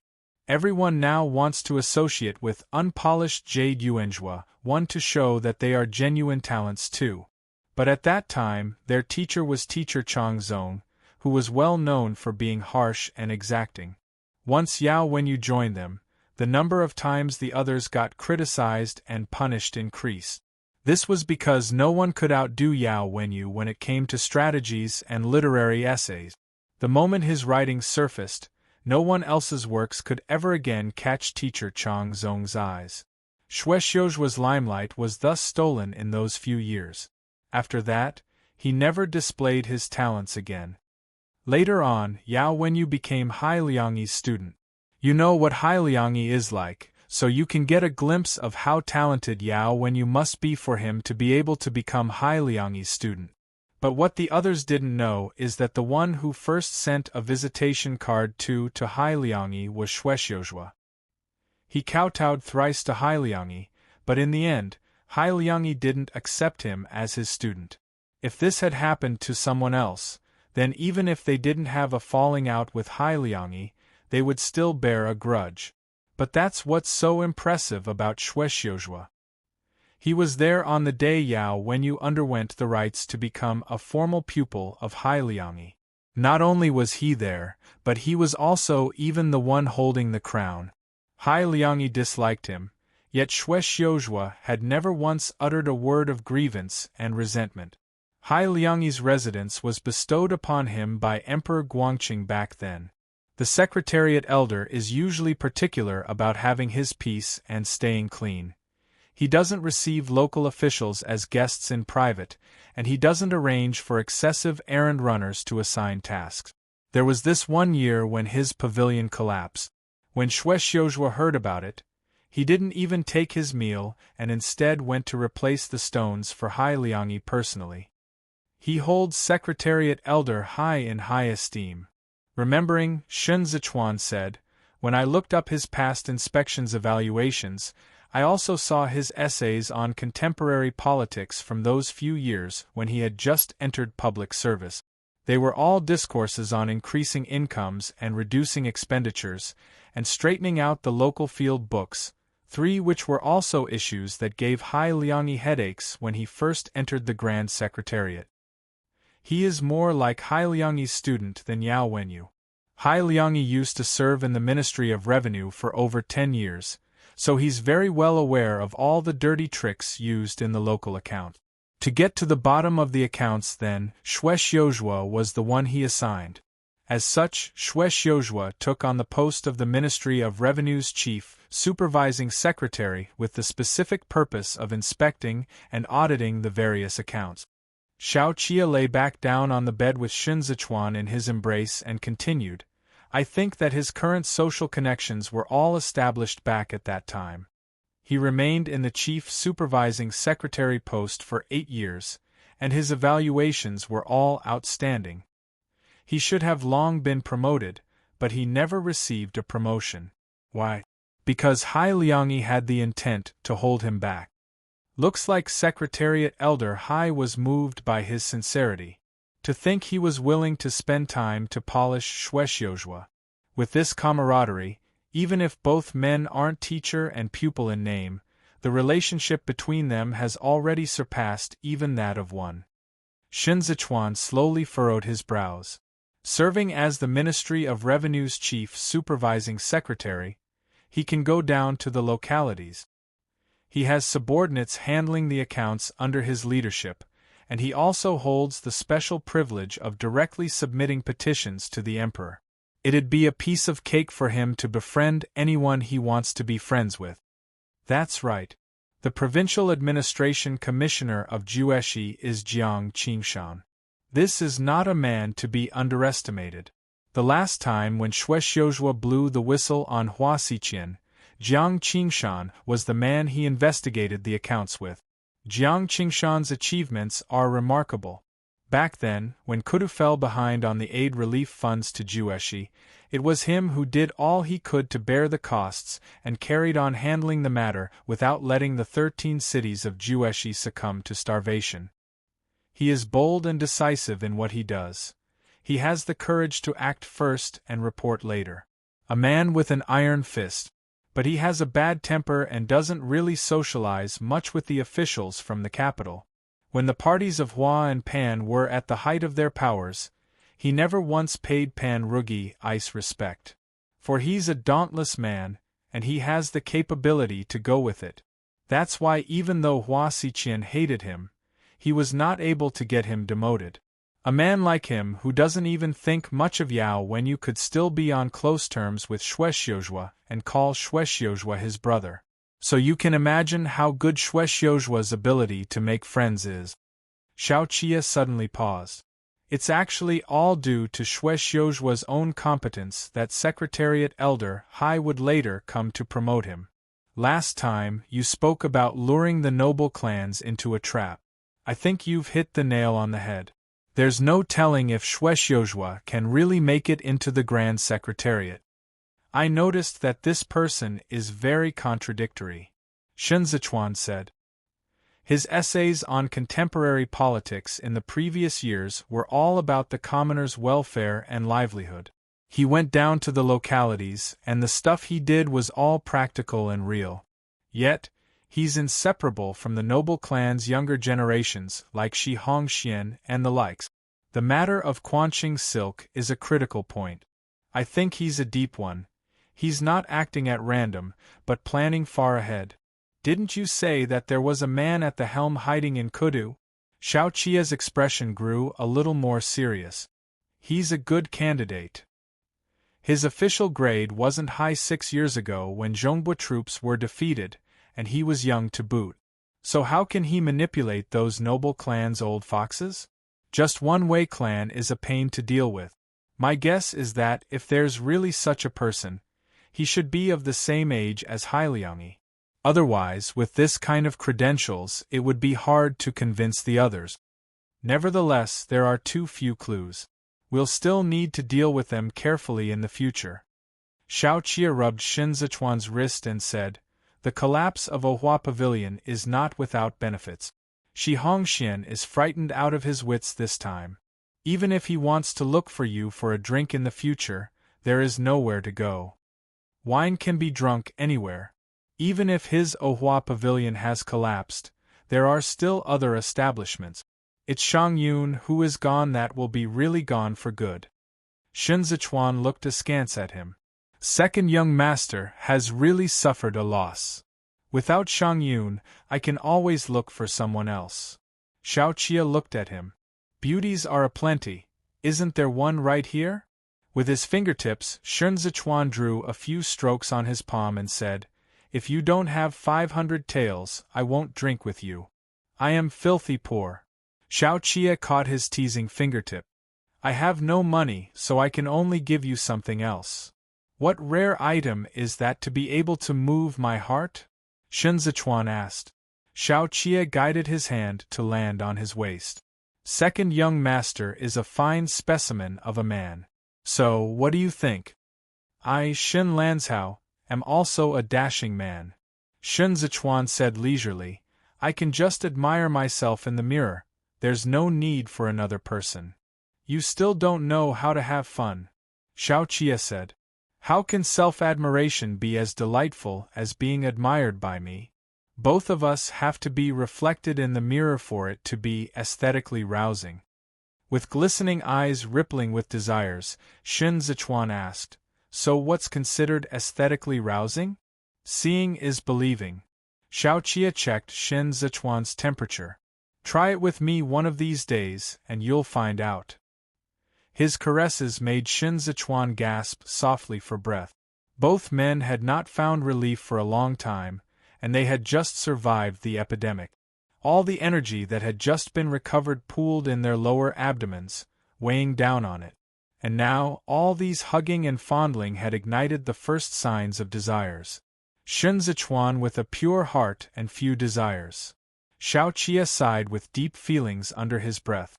"Why can't I tell which is it?" "That is Shen Zichuan. You are calling for Shen Lanzhao." Shen Zichuan asked, "Who do you want?" "I want both of them." Xiao Qie scooped Shen Zichuan up, made him lean on one side, and pressed down against him from behind. "Are you giving, or not?" With half of his face buried in the bedding, Shen Zichuan merely panted without saying a word. Xiao Qie bit him. His ears were sensitive, and the licking and biting caused his gasps to hitch. Scarlet tints materialized at the corners of his eyes. Chun Yang boiled some water. "I'll let you wash up before dawn." Xiao Qie lowered his head and called out to him in a nasal tone, "Lanzhao." The bed was makeshift for emergency use. It was small and narrow, and it was a strain on both men to squeeze onto it. Xiao Qie did not dare to thrust right in. Instead, he entered slowly and gingerly from the side. The imperial bodyguards outside all had keen hearing. Shen Zichuan did not make a sound and tugged at the overcoat amidst those alternating deep thrusts and shallow withdrawals, even as the sensation of melting apart engulfed him. They were breathing unevenly, both afraid the other would cry out loud, so they kissed, neck against neck. The bed shook gently. Xiao Qie's repressed desire fired up, but he could not rock hard into Shen Lanzhao. All he could do was to grind against him. Between the kisses, Xiao Qie said in a hushed tone, "Cry out for me again." Shen Lanzhao said, "Su." "Emichen," Xiao Qie laughed. He thrusted a little harder and said, "What does Suan and then Suan mean?" Shen Zichuan could not take it any more and did not dare to reply. Xiao Qie's finger pressed into his mouth, moving and stroking for a little while as he hugged him tightly from the back, thrusting in deep until Shen Zichuan almost moaned out loud. Without them realizing it, the day began to break outside as their bout of lovemaking left them drenched in sweat. Considering that Shen Zichuan had just woken up, and that it was not the place for this, Xiao Qie only did it once. Even after they hastily concluded things, Shen Zichuan remained flushed for a long while. He did not even want to lift a finger during the cleaning up. On the other end, Liang Tsuishan looked at the sky and saw that it was almost dawn, so he sorted out the books from these few days and put them in order in preparation of making his report when he met Shen Zichuan. He took a detour to the place and saw Gu Qingqing drinking tea under the rain shelter awning, so he greeted him and asked, "Is His Excellency the judge better today? This humble subordinate has tidied up the accounts and specifically come to report the details." Gu Qingqing did not speak. Chen Yang just happened to walk down and replied, "His Excellency the judge has just recovered from a serious illness, and the epidemic has just passed. His Excellency is also concerned about infecting all of you, so he's not receiving guests today. If the nature of this account permits, I can send it in on behalf of Your Excellency later?" Having been ordered by Shen Zichuan to record the accounts, Liang Tsuishan did not dare to be sloppy. Naturally, he could not just hand the accounts over to Chen Yang. Thus he merely said, "I'm glad His Excellency is fine. Since it's not convenient today, this humble subordinate will request an audience again tomorrow." Chen Yang nodded, and Liang Tsuishan took his leave. Before he left, he noticed that there was no one else around that house, so he knew that the area had been cleared of people, and there were personal guards standing watch. The imperial bodyguards were on duty, and Shen Zichuan was personally appointed by the emperor himself, so he reckoned that there was probably still work to be done. Not daring to take another look or ask another question, he hurried away. Not long after, the shadow before the door shook slightly. Xiao Qia lifted the curtain and stepped out. He had already changed into a clean robe. There was a pair of half-aged boots on his feet, and Shen Zichuan's ivory fan in his hand. He asked, "Was he here to report the accounts?" "I told him to come tomorrow," Chen Yang said. Xiao Qia walked down the steps. Now that he felt refreshed, the hostility that had been in his expression a few days before had all dissipated. He asked, "Has Laohu's fever subsided?" "Yes. He's feeling more spirited too, and he ate quite a bit this morning. He wanted to pay his respects to Master. I told him to come again tomorrow too." "I'll go see him."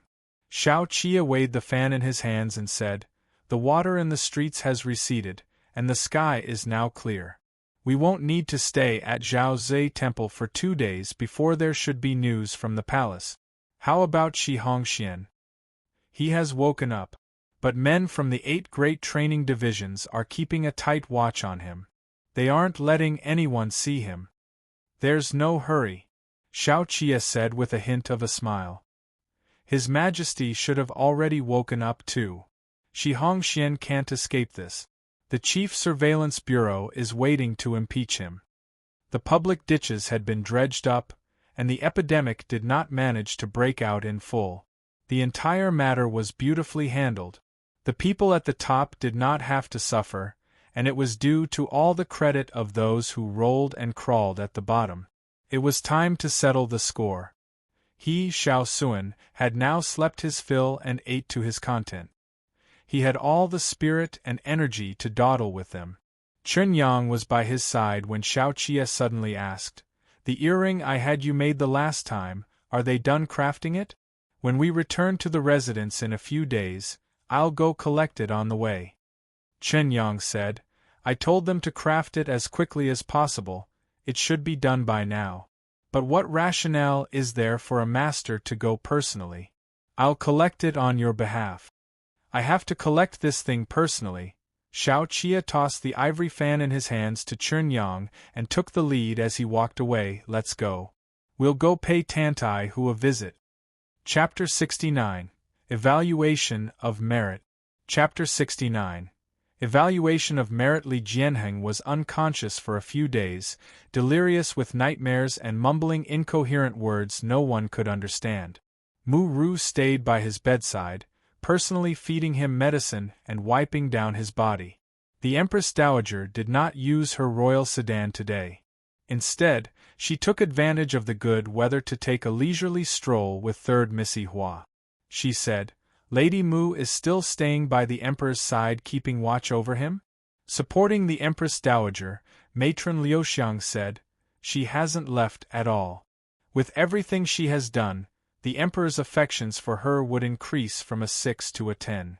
The Empress Dowager said to Hua Xiangyi, this relationship would take on more weight now that they have shared weals and woes together. Lady Mu may seem delicate and petite. Hua Xiangyi followed after the Empress Dowager and said, with the Empress Dowager's words in mind, but she is also a gutsy one. That's very accurate. The Empress Dowager said, yesterday the imperial physician mentioned that His Majesty is fine now and should wake soon. When His Majesty wakes, it'll be Lady Mu's time to shine. I saw how badly she was lambasted by the imperial censors before, but today, even Hai Liangyi himself would have to sigh and commend her for the good woman she is. If she's someone timid, would she dare risk herself like this? Hua Xiangyi smiled as she took over the blue and white porcelain bowl one from Liuxiang's hands and tossed fish baits into the newly converted lake. She said, how can she be His Majesty's favorite if she doesn't have a little gut? She already knew how and when to advance and retreat from her time with Pan Rugi. The Empress Dowager looked at the brocade carps in the lake vying for the food and said, the outbreak of this epidemic is fishy. We could have dealt with Lady Mu and have her sent away for bewitching and leading the Emperor astray with her words. But she's smart. She knows that getting close to His Majesty is an amnesty from death. Too, with her taking care of him to this extent, the only one to be in for a rough time in the aftermath is Shi Hongxian. In the previous suppression of Shaoqia, the noble clans lost Wei Huaixing. Fu Linya has also been denounced and demoted. In the end, no one benefited from it. And now that the imperial army has carried out such an urgent task like the dredging up of public ditches, Shaoqia will surely be rewarded. Shi Hongxian deserves to be punished. Hua Xiangyi said. He who gives no thought to difficulties in the future is sure to be beset by worries much closer at hand. I think he has gotten too carried away by his own success because of his transfer to the Bureau of Evaluations in the Ministry of Revenue. It's no coincidence that this misfortune has befallen him. If he had been prudent enough, how could anyone get the chance to plot against him? Now that someone has given him to Shao II as a stepping stone to trample on, it's only fitting for him to be punished. Moreover, while I was making inquiries about the matters concerning Qidong, I heard that the hereditary prince of Libei had given Zhongguo's Cizhou 40,000 taels as aid relief during heavy snow 3 before the new year. It was also in part due to these 40,000 taels that Shao II was able to persuade the Ministry of Revenue. Because of this, Cizhou and Libei have now become friends in times of adversity. In the future, when the imperial court dispatches the provincial administration commissioner to administer the 6 prefectures of Zhongguo, they would have to show some consideration for Libei too. The one who benefits the most this time is Shaoqia. It's not far-fetched even if one were to claim that he was the one who released the epidemic. With her fingertips, the Empress Dowager rubbed the baits into crumbs and sprinkled them into the lake. Lady Mu is in such good health, so why is it there's still no news of an imperial heir? If we can't get rid of her, then we can only have her in our grasp. Once she has a child, I won't have to worry about the future. In truth, the Li clan had quite a number of descendants, but during Emperor Guangqing's reign, the crown prince committed suicide by slitting his own throat, and the princes who ranked below him either died or were deposed, leaving only Emperor Xiande and Li Jianheng. Emperor Xiande reigned for 8 years, and because his health was poor, only imperial concubine Wei got pregnant with a baby. But on those few days of national mourning, someone drowned imperial concubine in a well without so much as a squeak. Subsequently, there was only Li Jianheng left. Even after Li Jianheng ascended to the throne, there was still no news of pregnancy from the imperial concubines in the palace. The Empress Dowager despised Mu Ru, who had come from an eunuch's compound. She had originally intended to pick a smart and astute girl from the remaining maidens of the Hua clan in Diqing and appointed her hand in marriage to Li Jianheng as an imperial consort. Li Jianheng was not a passionate man who was crazy about love, so once he had a new lover, he would surely give his old flame the cold shoulder. Who would have expected Mu Ru to be both clever and gutsy enough to sway the emperor through pillow talk and speak up numerous times for the Empress Dowager? If the Empress Dowager wanted to raise the future crown prince in her own palace, then she had to keep an eye on Mu Ru's belly now. Speaking of benefit, Lady Mu has also gained from this misfortune. Hua Xiangyi wiped her hands. She still has a younger brother. Does Aunt remember? He's called Fengquan. Matron Liuxiang quietly reminded the Empress Dowager from behind.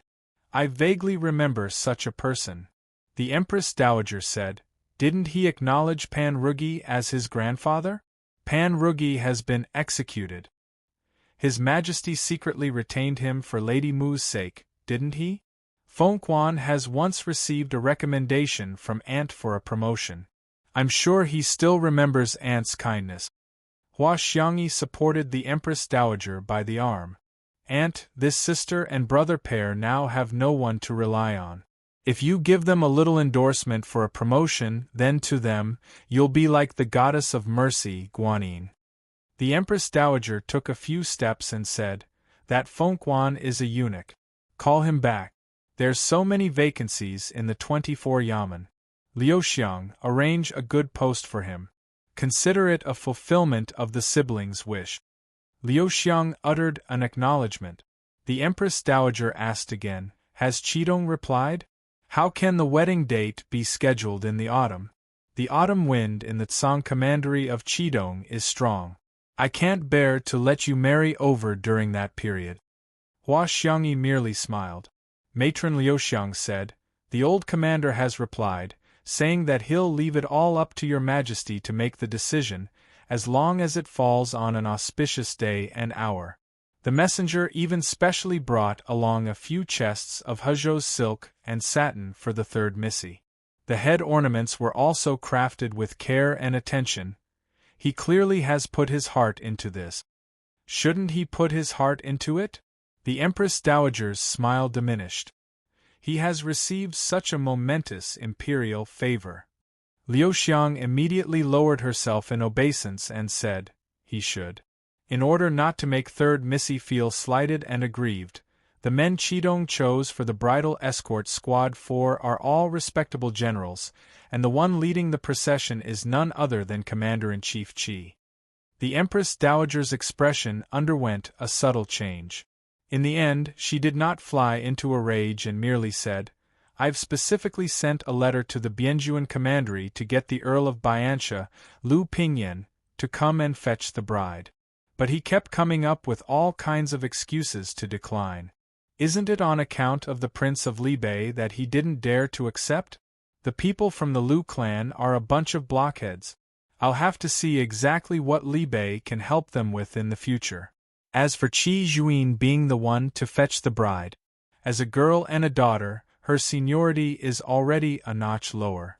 The nerve of Qi Xiu to think of it! The Empress Dowager's anger had yet to subside when a eunuch swiftly trotted over and kneeled to say, Greetings to your Majesty. Someone from the bedchamber had come earlier to say that His Majesty has woken up. Liuxiang hurriedly said, Prepare to set out. Tantai, who, with his clothes draped over him, was carving wood to sculpt a crudely made giant cricket for Ding Tao and Xiaowu. The moment Chen Yang lifted the curtain, all of them got off the couch and paid their proper respects in order. You have only just woken up, so it's fine to sit. Xiao Qia motioned for them to rise and took his seat on the chair. How are you today? To report back to the Viceroy. Tantai, who wiped away the wood shavings on his hands. My fever is gone, and I have eaten too. I can return to duty today. There's no hurry. Xiao Qia's old robe dropped down deftly. He sat on the chair for a moment. You got ill so suddenly that day. Your health is usually pretty good, so what happened? What did the military medic say? The medic can't explain the cause of this illness either. Tantai Hu said. I've been wondering. Why me? I never caught a cold even when I trained bare-chested in the rain during all those times our Imperial Army trained on the military drill grounds. I've seen the name list of those who had fallen ill that the Viceroy had told Qin Yang to compile. Although there are also elderly and youngsters, it's still mostly the young and strong. This epidemic is bizarre. Qin Yang piped up when he heard to this point. His Excellency the Judge may be right. It's not a natural disaster this time, but a man-made one. Xiao Qia leaned back to ponder it over and said, regardless of which it is, so much time has passed since then. The clues are most likely already disposed of. It's still not too bad since I'm the one who fell ill. Tantai Hu was still filled with trepidation. If Viceroy were the one who fell sick instead, then the patrols in Kudu would be in chaos. Startled, Xiao Qia's hand, which had been stroking his thumb ring, stopped in place. He said nothing, and the others did not dare to interrupt his contemplation. This didn't cross my mind before you said it. After a long while, Xiao Qia let out a fearless smile. Never mind. It's a bad debt, no? Thankfully we have a backup plan. It's not all that worrisome. Take a good rest today. Who is taking care of those few children in your home these days? Tantai Hu did not expect Xiao Qia to remember the children. His eyes felt hot as he said, before coming in, I entrusted them to Qin Yang. He kept them in the Imperial Army's office compound. With the brothers there to take care of them, they should not have to worry about food. It's all good. Most of the original households in the Imperial Army are locals from Kudu. You guys are non-locals from beyond Kudu who were recruited to fill up the posts here. All of you have no houses and no wives, so it isn't easy for you to raise a few children. This time, you fell ill while digging ditches in the face of a disaster. Consider it a meritorious service. Qin Yang will report it to the Ministry of War for you to get a promotion at the start of spring. In the future, in addition to your monthly salary, the Internal Division of the Imperial Army will also allocate you some child support funds from my personal account. Allocating the money from Xiao Qia's personal account meant that the money was designated and withdrawn from Xiao Qia's official salary. It could be said to be money that Xiao Qia gave him. Tantai Hu had already kneeled down on one knee when he heard this. He said, How would that do? I'm already very content that the Viceroy didn't boot me out and still kept me on duty. Credit where credit is due, you deserve it. I'm giving it to you, so just take it. Xiao Qia rose and said to Qin Yang, Keep a record of the soldiers who have dug the ditches this time and distribute money to them. The epidemic is no joke. Everyone is risking their own lives here, so what is taking some money in the grand scheme of things? Let it be known that all promotions and assignments will be assessed according to one's merits and demerits in the future if this happens again. 4 people like Lao Hu, Xiao Suan, will take care of the whole family. That bit of displeasure Tantai, who had initially harbored, had utterly vanished. It would not do for him to bring up the issue about Shun Zichuan again because of the kindness he had received. Xiao Qia also took a look at those few from the Imperial Army who had fallen ill, and he did and said the same to them. Even the young ones like Ding Tao received a monetary reward. Shun Zichuan drank his medicine as he watched the bustling scene outside the window. Qian Tianya set up the fire basin and roasted a few potatoes. As he poked the fire, he said, See how others have gotten a promotion and a windfall. Master, what about me? I'll keep it in mind for future reference. Shun Zichuan set aside the bowl. Xiao Tianya looked at the potatoes with undivided attention even as he said, Xiao II is doing it right when it comes to managing his subordinates. He has really put in a lot of thought and effort to be able to consolidate the Imperial Army and turn it into his very own impenetrable defense in the span of just a few years. It's not surprising for him to put in a little thinking and effort into matters that concern his safety and security. Shun Zichuan said, The Imperial Army is his newly sharpened blade. Naturally, the more smoothly he can wield it, the better. Tantai, who is a high-ranking military officer, he recruited from the outside into the imperial army. If not properly managed, then this batch of people with Tantai, who as the head will become the root of troubles. Timing and people's hearts are all essential and indispensable. He has just the perfect grasp on them all. He suppressed them and rewarded them, sorting them out until they are all submissive and obedient. Even the root of trouble has become a stabilizing force. 5 Given Tantai whose disposition, even if someone were to bribe him with 1,000 gold in the future, it'll be hard to shake his loyalty. Xiao Tianya peeled the potatoes and sighed. Now that I've compared it this way, Master, you're really way too cold-blooded. The imperial bodyguards differ from the imperial army. All those in the imperial bodyguards are men from noble clans. Each of them is ambitious and arrogant. Being cold is just perfect. Without any life and death tribulations, there is no way true friendships can form. Everyone has a scale in their heart.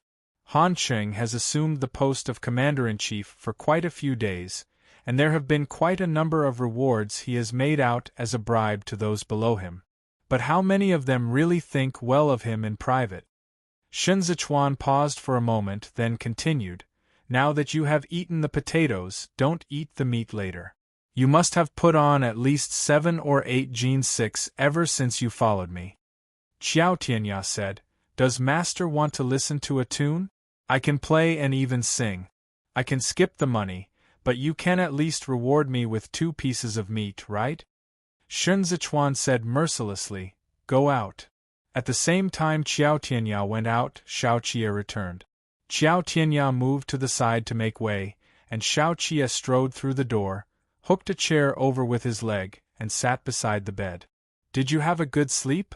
Shen Zichuan replied, So. Xiao Qia said, That residence of yours has been torn down too. Where are you going to live after you get out 2 days later? Shen Zichuan sighed. Live on the streets, I guess.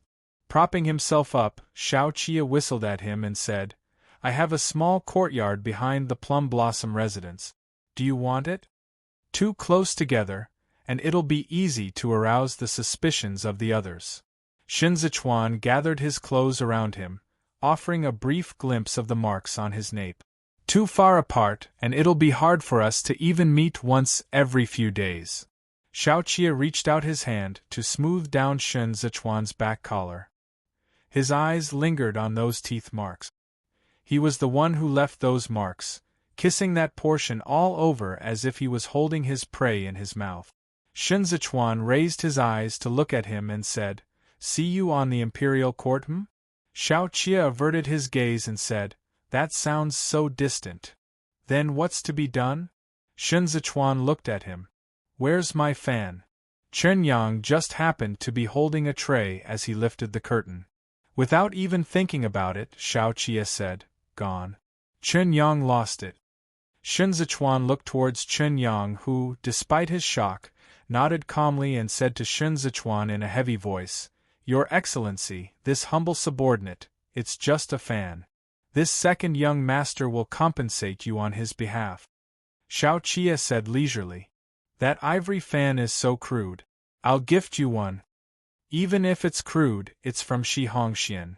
Shen Zichuan said, How can I put on an act of a crude rascal if I go and meet him later without that fan? I'll give something even more crude. Xiao Qia said, Inlaid with gold along with jade. This second young master has lots of money. The military drill ground on Mount Feng has to undergo renovations at the start of spring. Shen Zichuan spread his palms open. Second Master Xiao, have you tightened your belt? You'll soon be so poor that you'll have to go vegetarian. Where on earth would you have the money to inlay gold and jade? Chen Yang put the tray down and backed out of the room. Xiao Qia said, What? Is this going to be a check of my $1 tash? Shen Zichuan said, Yo, there's even a $1 tash. Xiao Qia said, I've plenty of those. Shen Zichuan smiled and said, Then that's really. Chen Yang, who had just exited, turned back and said outside the curtain, Master? An imperial edict has arrived from the palace. Both men reined in their expression. Xiao Qie immediately rose and single-handedly brought Shen Zichuan up as well. Chapter 70. Temple Reopening. Chapter 70. Temple reopening. As it was with haste that Zhao Zui Temple received the imperial edict, Xiao Qie and Shen Zichuan were both not wearing their official robes. Everyone gathered in the courtyard and kneeled. The eunuch who had come to deliver the edict looked unfamiliar. Not daring to put on airs, he quickly started to read out the imperial edict when he saw the person it was intended for emerge. The eunuch finished reading the imperial edict and bowed slightly, saying to Xiao Qie, "Viceroy, please rise quickly." Xiao Qie received the imperial edict, and Chen Yang immediately called for someone to brew and serve tea. "Zhao Zui Temple is pervaded with the stench of illness all over," Xiao Qie said, "so I won't invite Gonggong inside for a seat today. The Viceroy has been hard at work attending to official duties and has gone without rest for days. It's the Viceroy who should be the one invited to take a seat first." The eunuch merrily took a few sips of the tea, then furrowed his brows and sighed. "How is this tea fit for distinguished men? Viceroy, now that His Majesty is awake, then according to the Secretariat Elder, His Excellency the Judge and you may take a rest. There are still people under the awning who are still down with the disease. I'm on official duty, no? I wouldn't dare to be careless." Xiao Qie put on a relaxed expression as he acquainted himself with eunuch over a few exchanges of pleasantries. Both of them stood in the courtyard, drinking tea as they chatted and laughed. Xiao Qie asked, "Did His Majesty regain consciousness today?" The eunuch, named Fumin, replied, "That's right. He just woke up this morning. All the Nyang in the palace are weeping tears of joy. Her Majesty personally instructed the Imperial Academy of Medicine to take good care of him." Everything mentioned in this imperial edict was merely formalities. They simply commended the Imperial Army, Imperial Bodyguards, and the Ministry of Revenue Secretary for their quick actions and timely defenses this time round. But details of their rewards were only briefly mentioned in passing. Fumin had only just assumed office, and he usually served in the Grand Secretariat compound. The Grand Secretariat officials held eunuchs in contempt, and Hai Liangyi, in particular, loathed eunuchs. So whenever Fumin was on duty before, he could not look at Hai Liangyi right in the face. He had to retreat to the side and kneel down to reply. Whatever Hai Liangyi asked him, he would answer the same. He did not dare to jest and clown around, much less grin or beam. Now, he had not only received a cup of hot tea here, he also saw how Viceroy Xiao was a man who was naturally carefree and not bothered about trifles. Thus, he gradually relaxed as they conversed, intending to do Xiao Qie a favor and use this chance to cotton up to the latter. "This humble slave has been going around the Grand Secretariat these days to serve the Secretariat Elder tea, and so this humble slave has more or less come to hear some rumors about the Viceroy." Fumin shifted 2 steps over and said in a hushed tone. Without a change in expression, Xiao Qie lifted his hand to motion for the others to back off. With his arm around Fumin's shoulders, he said, "Then you're the new favorite close to the Secretariat Elder. I myself have to watch the sky for the weather before I act and make wild guesses as to which impending storm is brewing. Perhaps Gonggong can give me a pointer or two." Fumin hurriedly said, "I would not presume to be worthy of giving pointers. For the sake of the sovereign and people, the Viceroy carries out his official duties with conscience. The Secretariat Elder knows this too. The Grand Secretariat has also deliberated for a few days over the conferment of award this time. It's nothing bad. All the Viceroy has to do is to wait for it." Xiao Qie merely smiled. "I wouldn't dare to hanker after the credits this time. The situation isn't something I alone can get back to normal. I'd feel uneasy if the reward is too much." "Oh my! Viceroy!"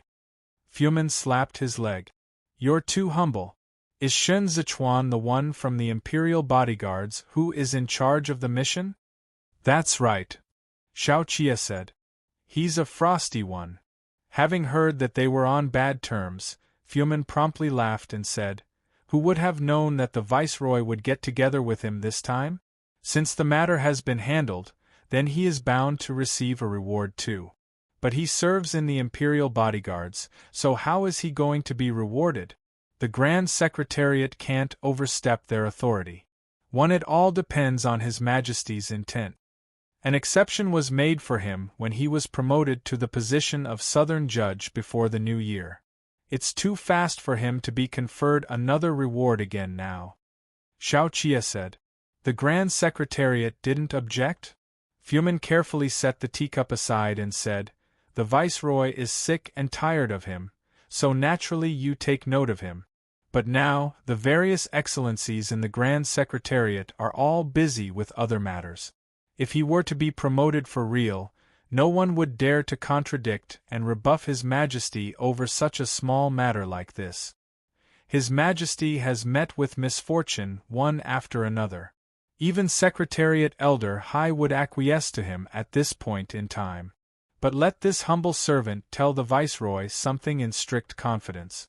This man, if promoted too quickly, will be a latent danger.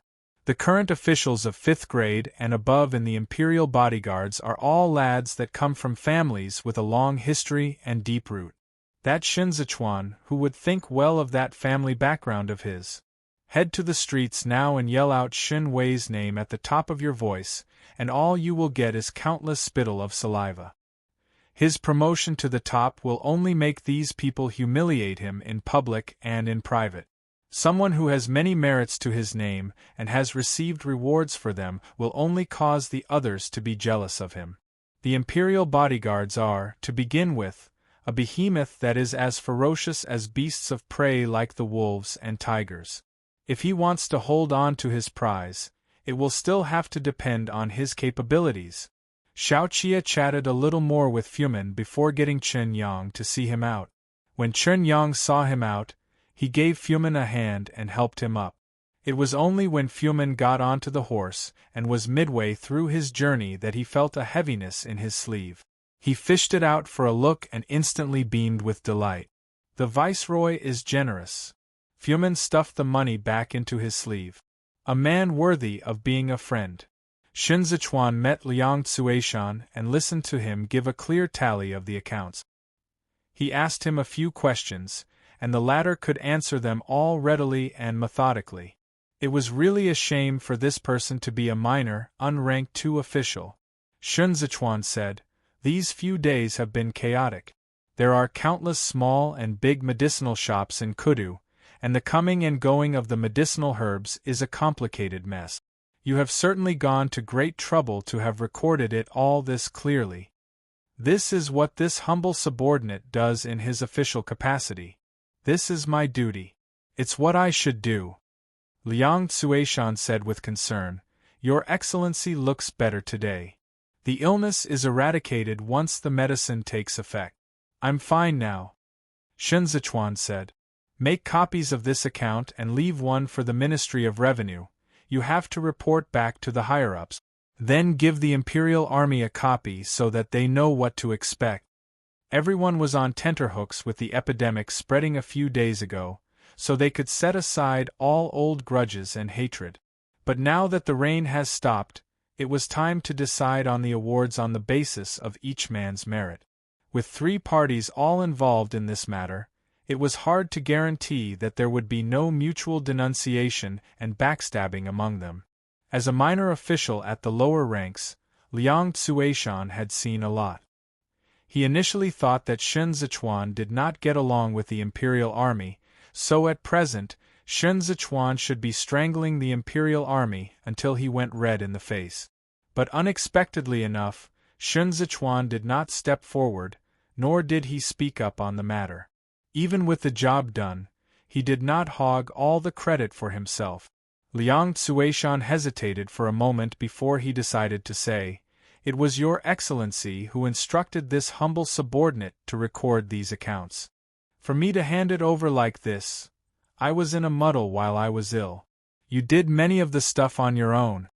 Shinzichuan closed the book. I can see that you're methodical when it comes to your work, and you've served in the Ministry of Revenue for so many years. So why are you still just a desk clerk? Liang Tsuishan seemed to have a hunch and said in a pained voice, "This humble subordinate has served in the Ministry of Revenue, starting from the second year of Xianda. At that time, the one in authority up there is a member of the Hua clan. This humble subordinate is embarrassingly short on money, and I only know how to run errands. I don't have the money to grease the higher-up's palm. The higher-up let me attend to official duties in my original post, and my evaluations all these years have been in the lower middle range, with neither merits nor demerits." After a moment of silence, Shen Zichuan said, "His Majesty is now opening up opportunities to air one's views, and the 6 ministries are lacking in talents. There's no need for you to feel disheartened. The opportunity will present itself when it is due." Knowing from this that Shen Zichuan meant to recommend him for a promotion, Liang Tsuishan hurriedly bowed to him and said, "Your Excellency's recognition and appreciation of this humble subordinate is a kindness this humble subordinate will never forget." Shen Zichuan got up and said nothing further as he lifted the curtain and stepped out. Liang Tsuishan looked at the floor blankly, only realizing after a while that the tears were already streaming down his cheeks. What he did not tell Shen Zichuan was that he was from Jueshi, and his first few decades were spent on a prolonged period of studying. As such, he passed the imperial examinations a few years late. At first, he was supposed to assume duty at the Ministry of Personnel, but someone spent bribe money to take his place. He was then transferred to the Ministry of Works, where he received outstanding evaluations for the few years he worked there. As he was good in calculation, he was once again transferred to the Ministry of Revenue. He initially thought he could show and put his skills to good use at the Ministry of Revenue. But in the end, he was oppressed from above by a distantly related descendant of the Hua clan, an utter disgrace who simply muddled his way through. He was the one who did the job, but it was this higher-up's name on the reports that were submitted to the top. He tried to seek help from his connections to get a transfer elsewhere, but those at the top did not agree, wanting to exploit him as a manual laborer for free. He was suppressed and oppressed again and again, until he eventually became a clerk in an official post so minor that he could not even be considered a legit official. He initially thought that he had to give up his dreams of glory in this life, disillusioned as he was with worldly affairs. Who would have expected that misfortune could turn out to be a blessing in disguise? Every cloud indeed has a silver lining. It was only 2 days later that the order forbidding access in and out of the palace was lifted. The operations of the 6 ministries reverted back to normal, and Zhao Zui Temple withdrew the men. Those who had yet to recover were all left under the continued care of the Imperial Academy of Medicine. Shen Zichuan was all clean as he stood before the door, once again all decked out in his embroidered python robe 4 and phoenix tail belt 5 with his waist token hanging on his waist and sword by his side. Xiao Qia had also tidied himself up, dressed in a scarlet court robe with an embroidered lion rank badge, 6 looking tall and leggy. Both men put on a hypocritical show of bidding each other farewell. "I'm heading this way." Xiao Qia whistled to summon over Lang Tao Xuejin. He patted his horse on the back. "Is Your Excellency the judge entering the palace with me? Please go ahead first, Viceroy," Shen Zichuan said politely. "This humble subordinate has to go to the Commander-in-Chief to make a report." "It sucks to be a subordinate." Xiao Qia flipped atop his horse. "When are you coming up to play?" "I'm afraid of heights." Shen Zichuan looked up at him. "You'd do best to sit tight. It's too complicated and cumbersome to deal with the aftermath. Whether I can sit tight depends on whether you are willing to show mercy." Xiao Qia pointed and tapped at his own chest with the horsewhip. "Be gentle." Both of them parted before Zhao Zui Temple. Instead of going to look for Han Cheng immediately, Shen Zichuan drove the carriage to the place where he had Ji Gang and Qi Huilian settled down. This little building was surrounded by a courtyard, with a half-dead pear tree jutting out from the top of the wall. Shen Zichuan entered, passed through the courtyard, and headed up the stairs, only to see the main hall doors tightly shut. There were no signs of Ji Gang or Qi Huilian. Qiao Tianya sensed the oddness in the atmosphere. He could see from the messy footprints on the ground that there were people here. Grasping the hilt of his blade with his palm, he strode a step forward and said with a smile, "Is there no one here? If there isn't, this humble servant is going to draw his blade."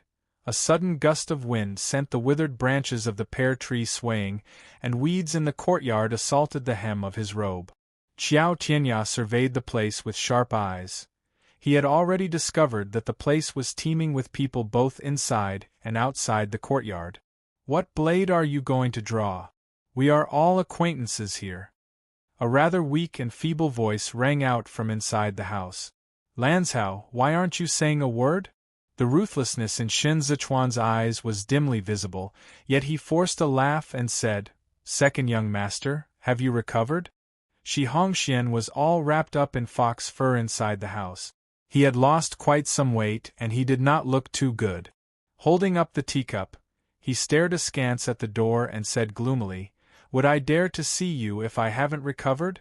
My good brother, why didn't you tell me that you're hiding such a bigwig here?" Shen Zichuan laughed out loud and raised his head to motion for Qiao Tianya to retreat. He abruptly pushed the door open, startling up the dust inside the room.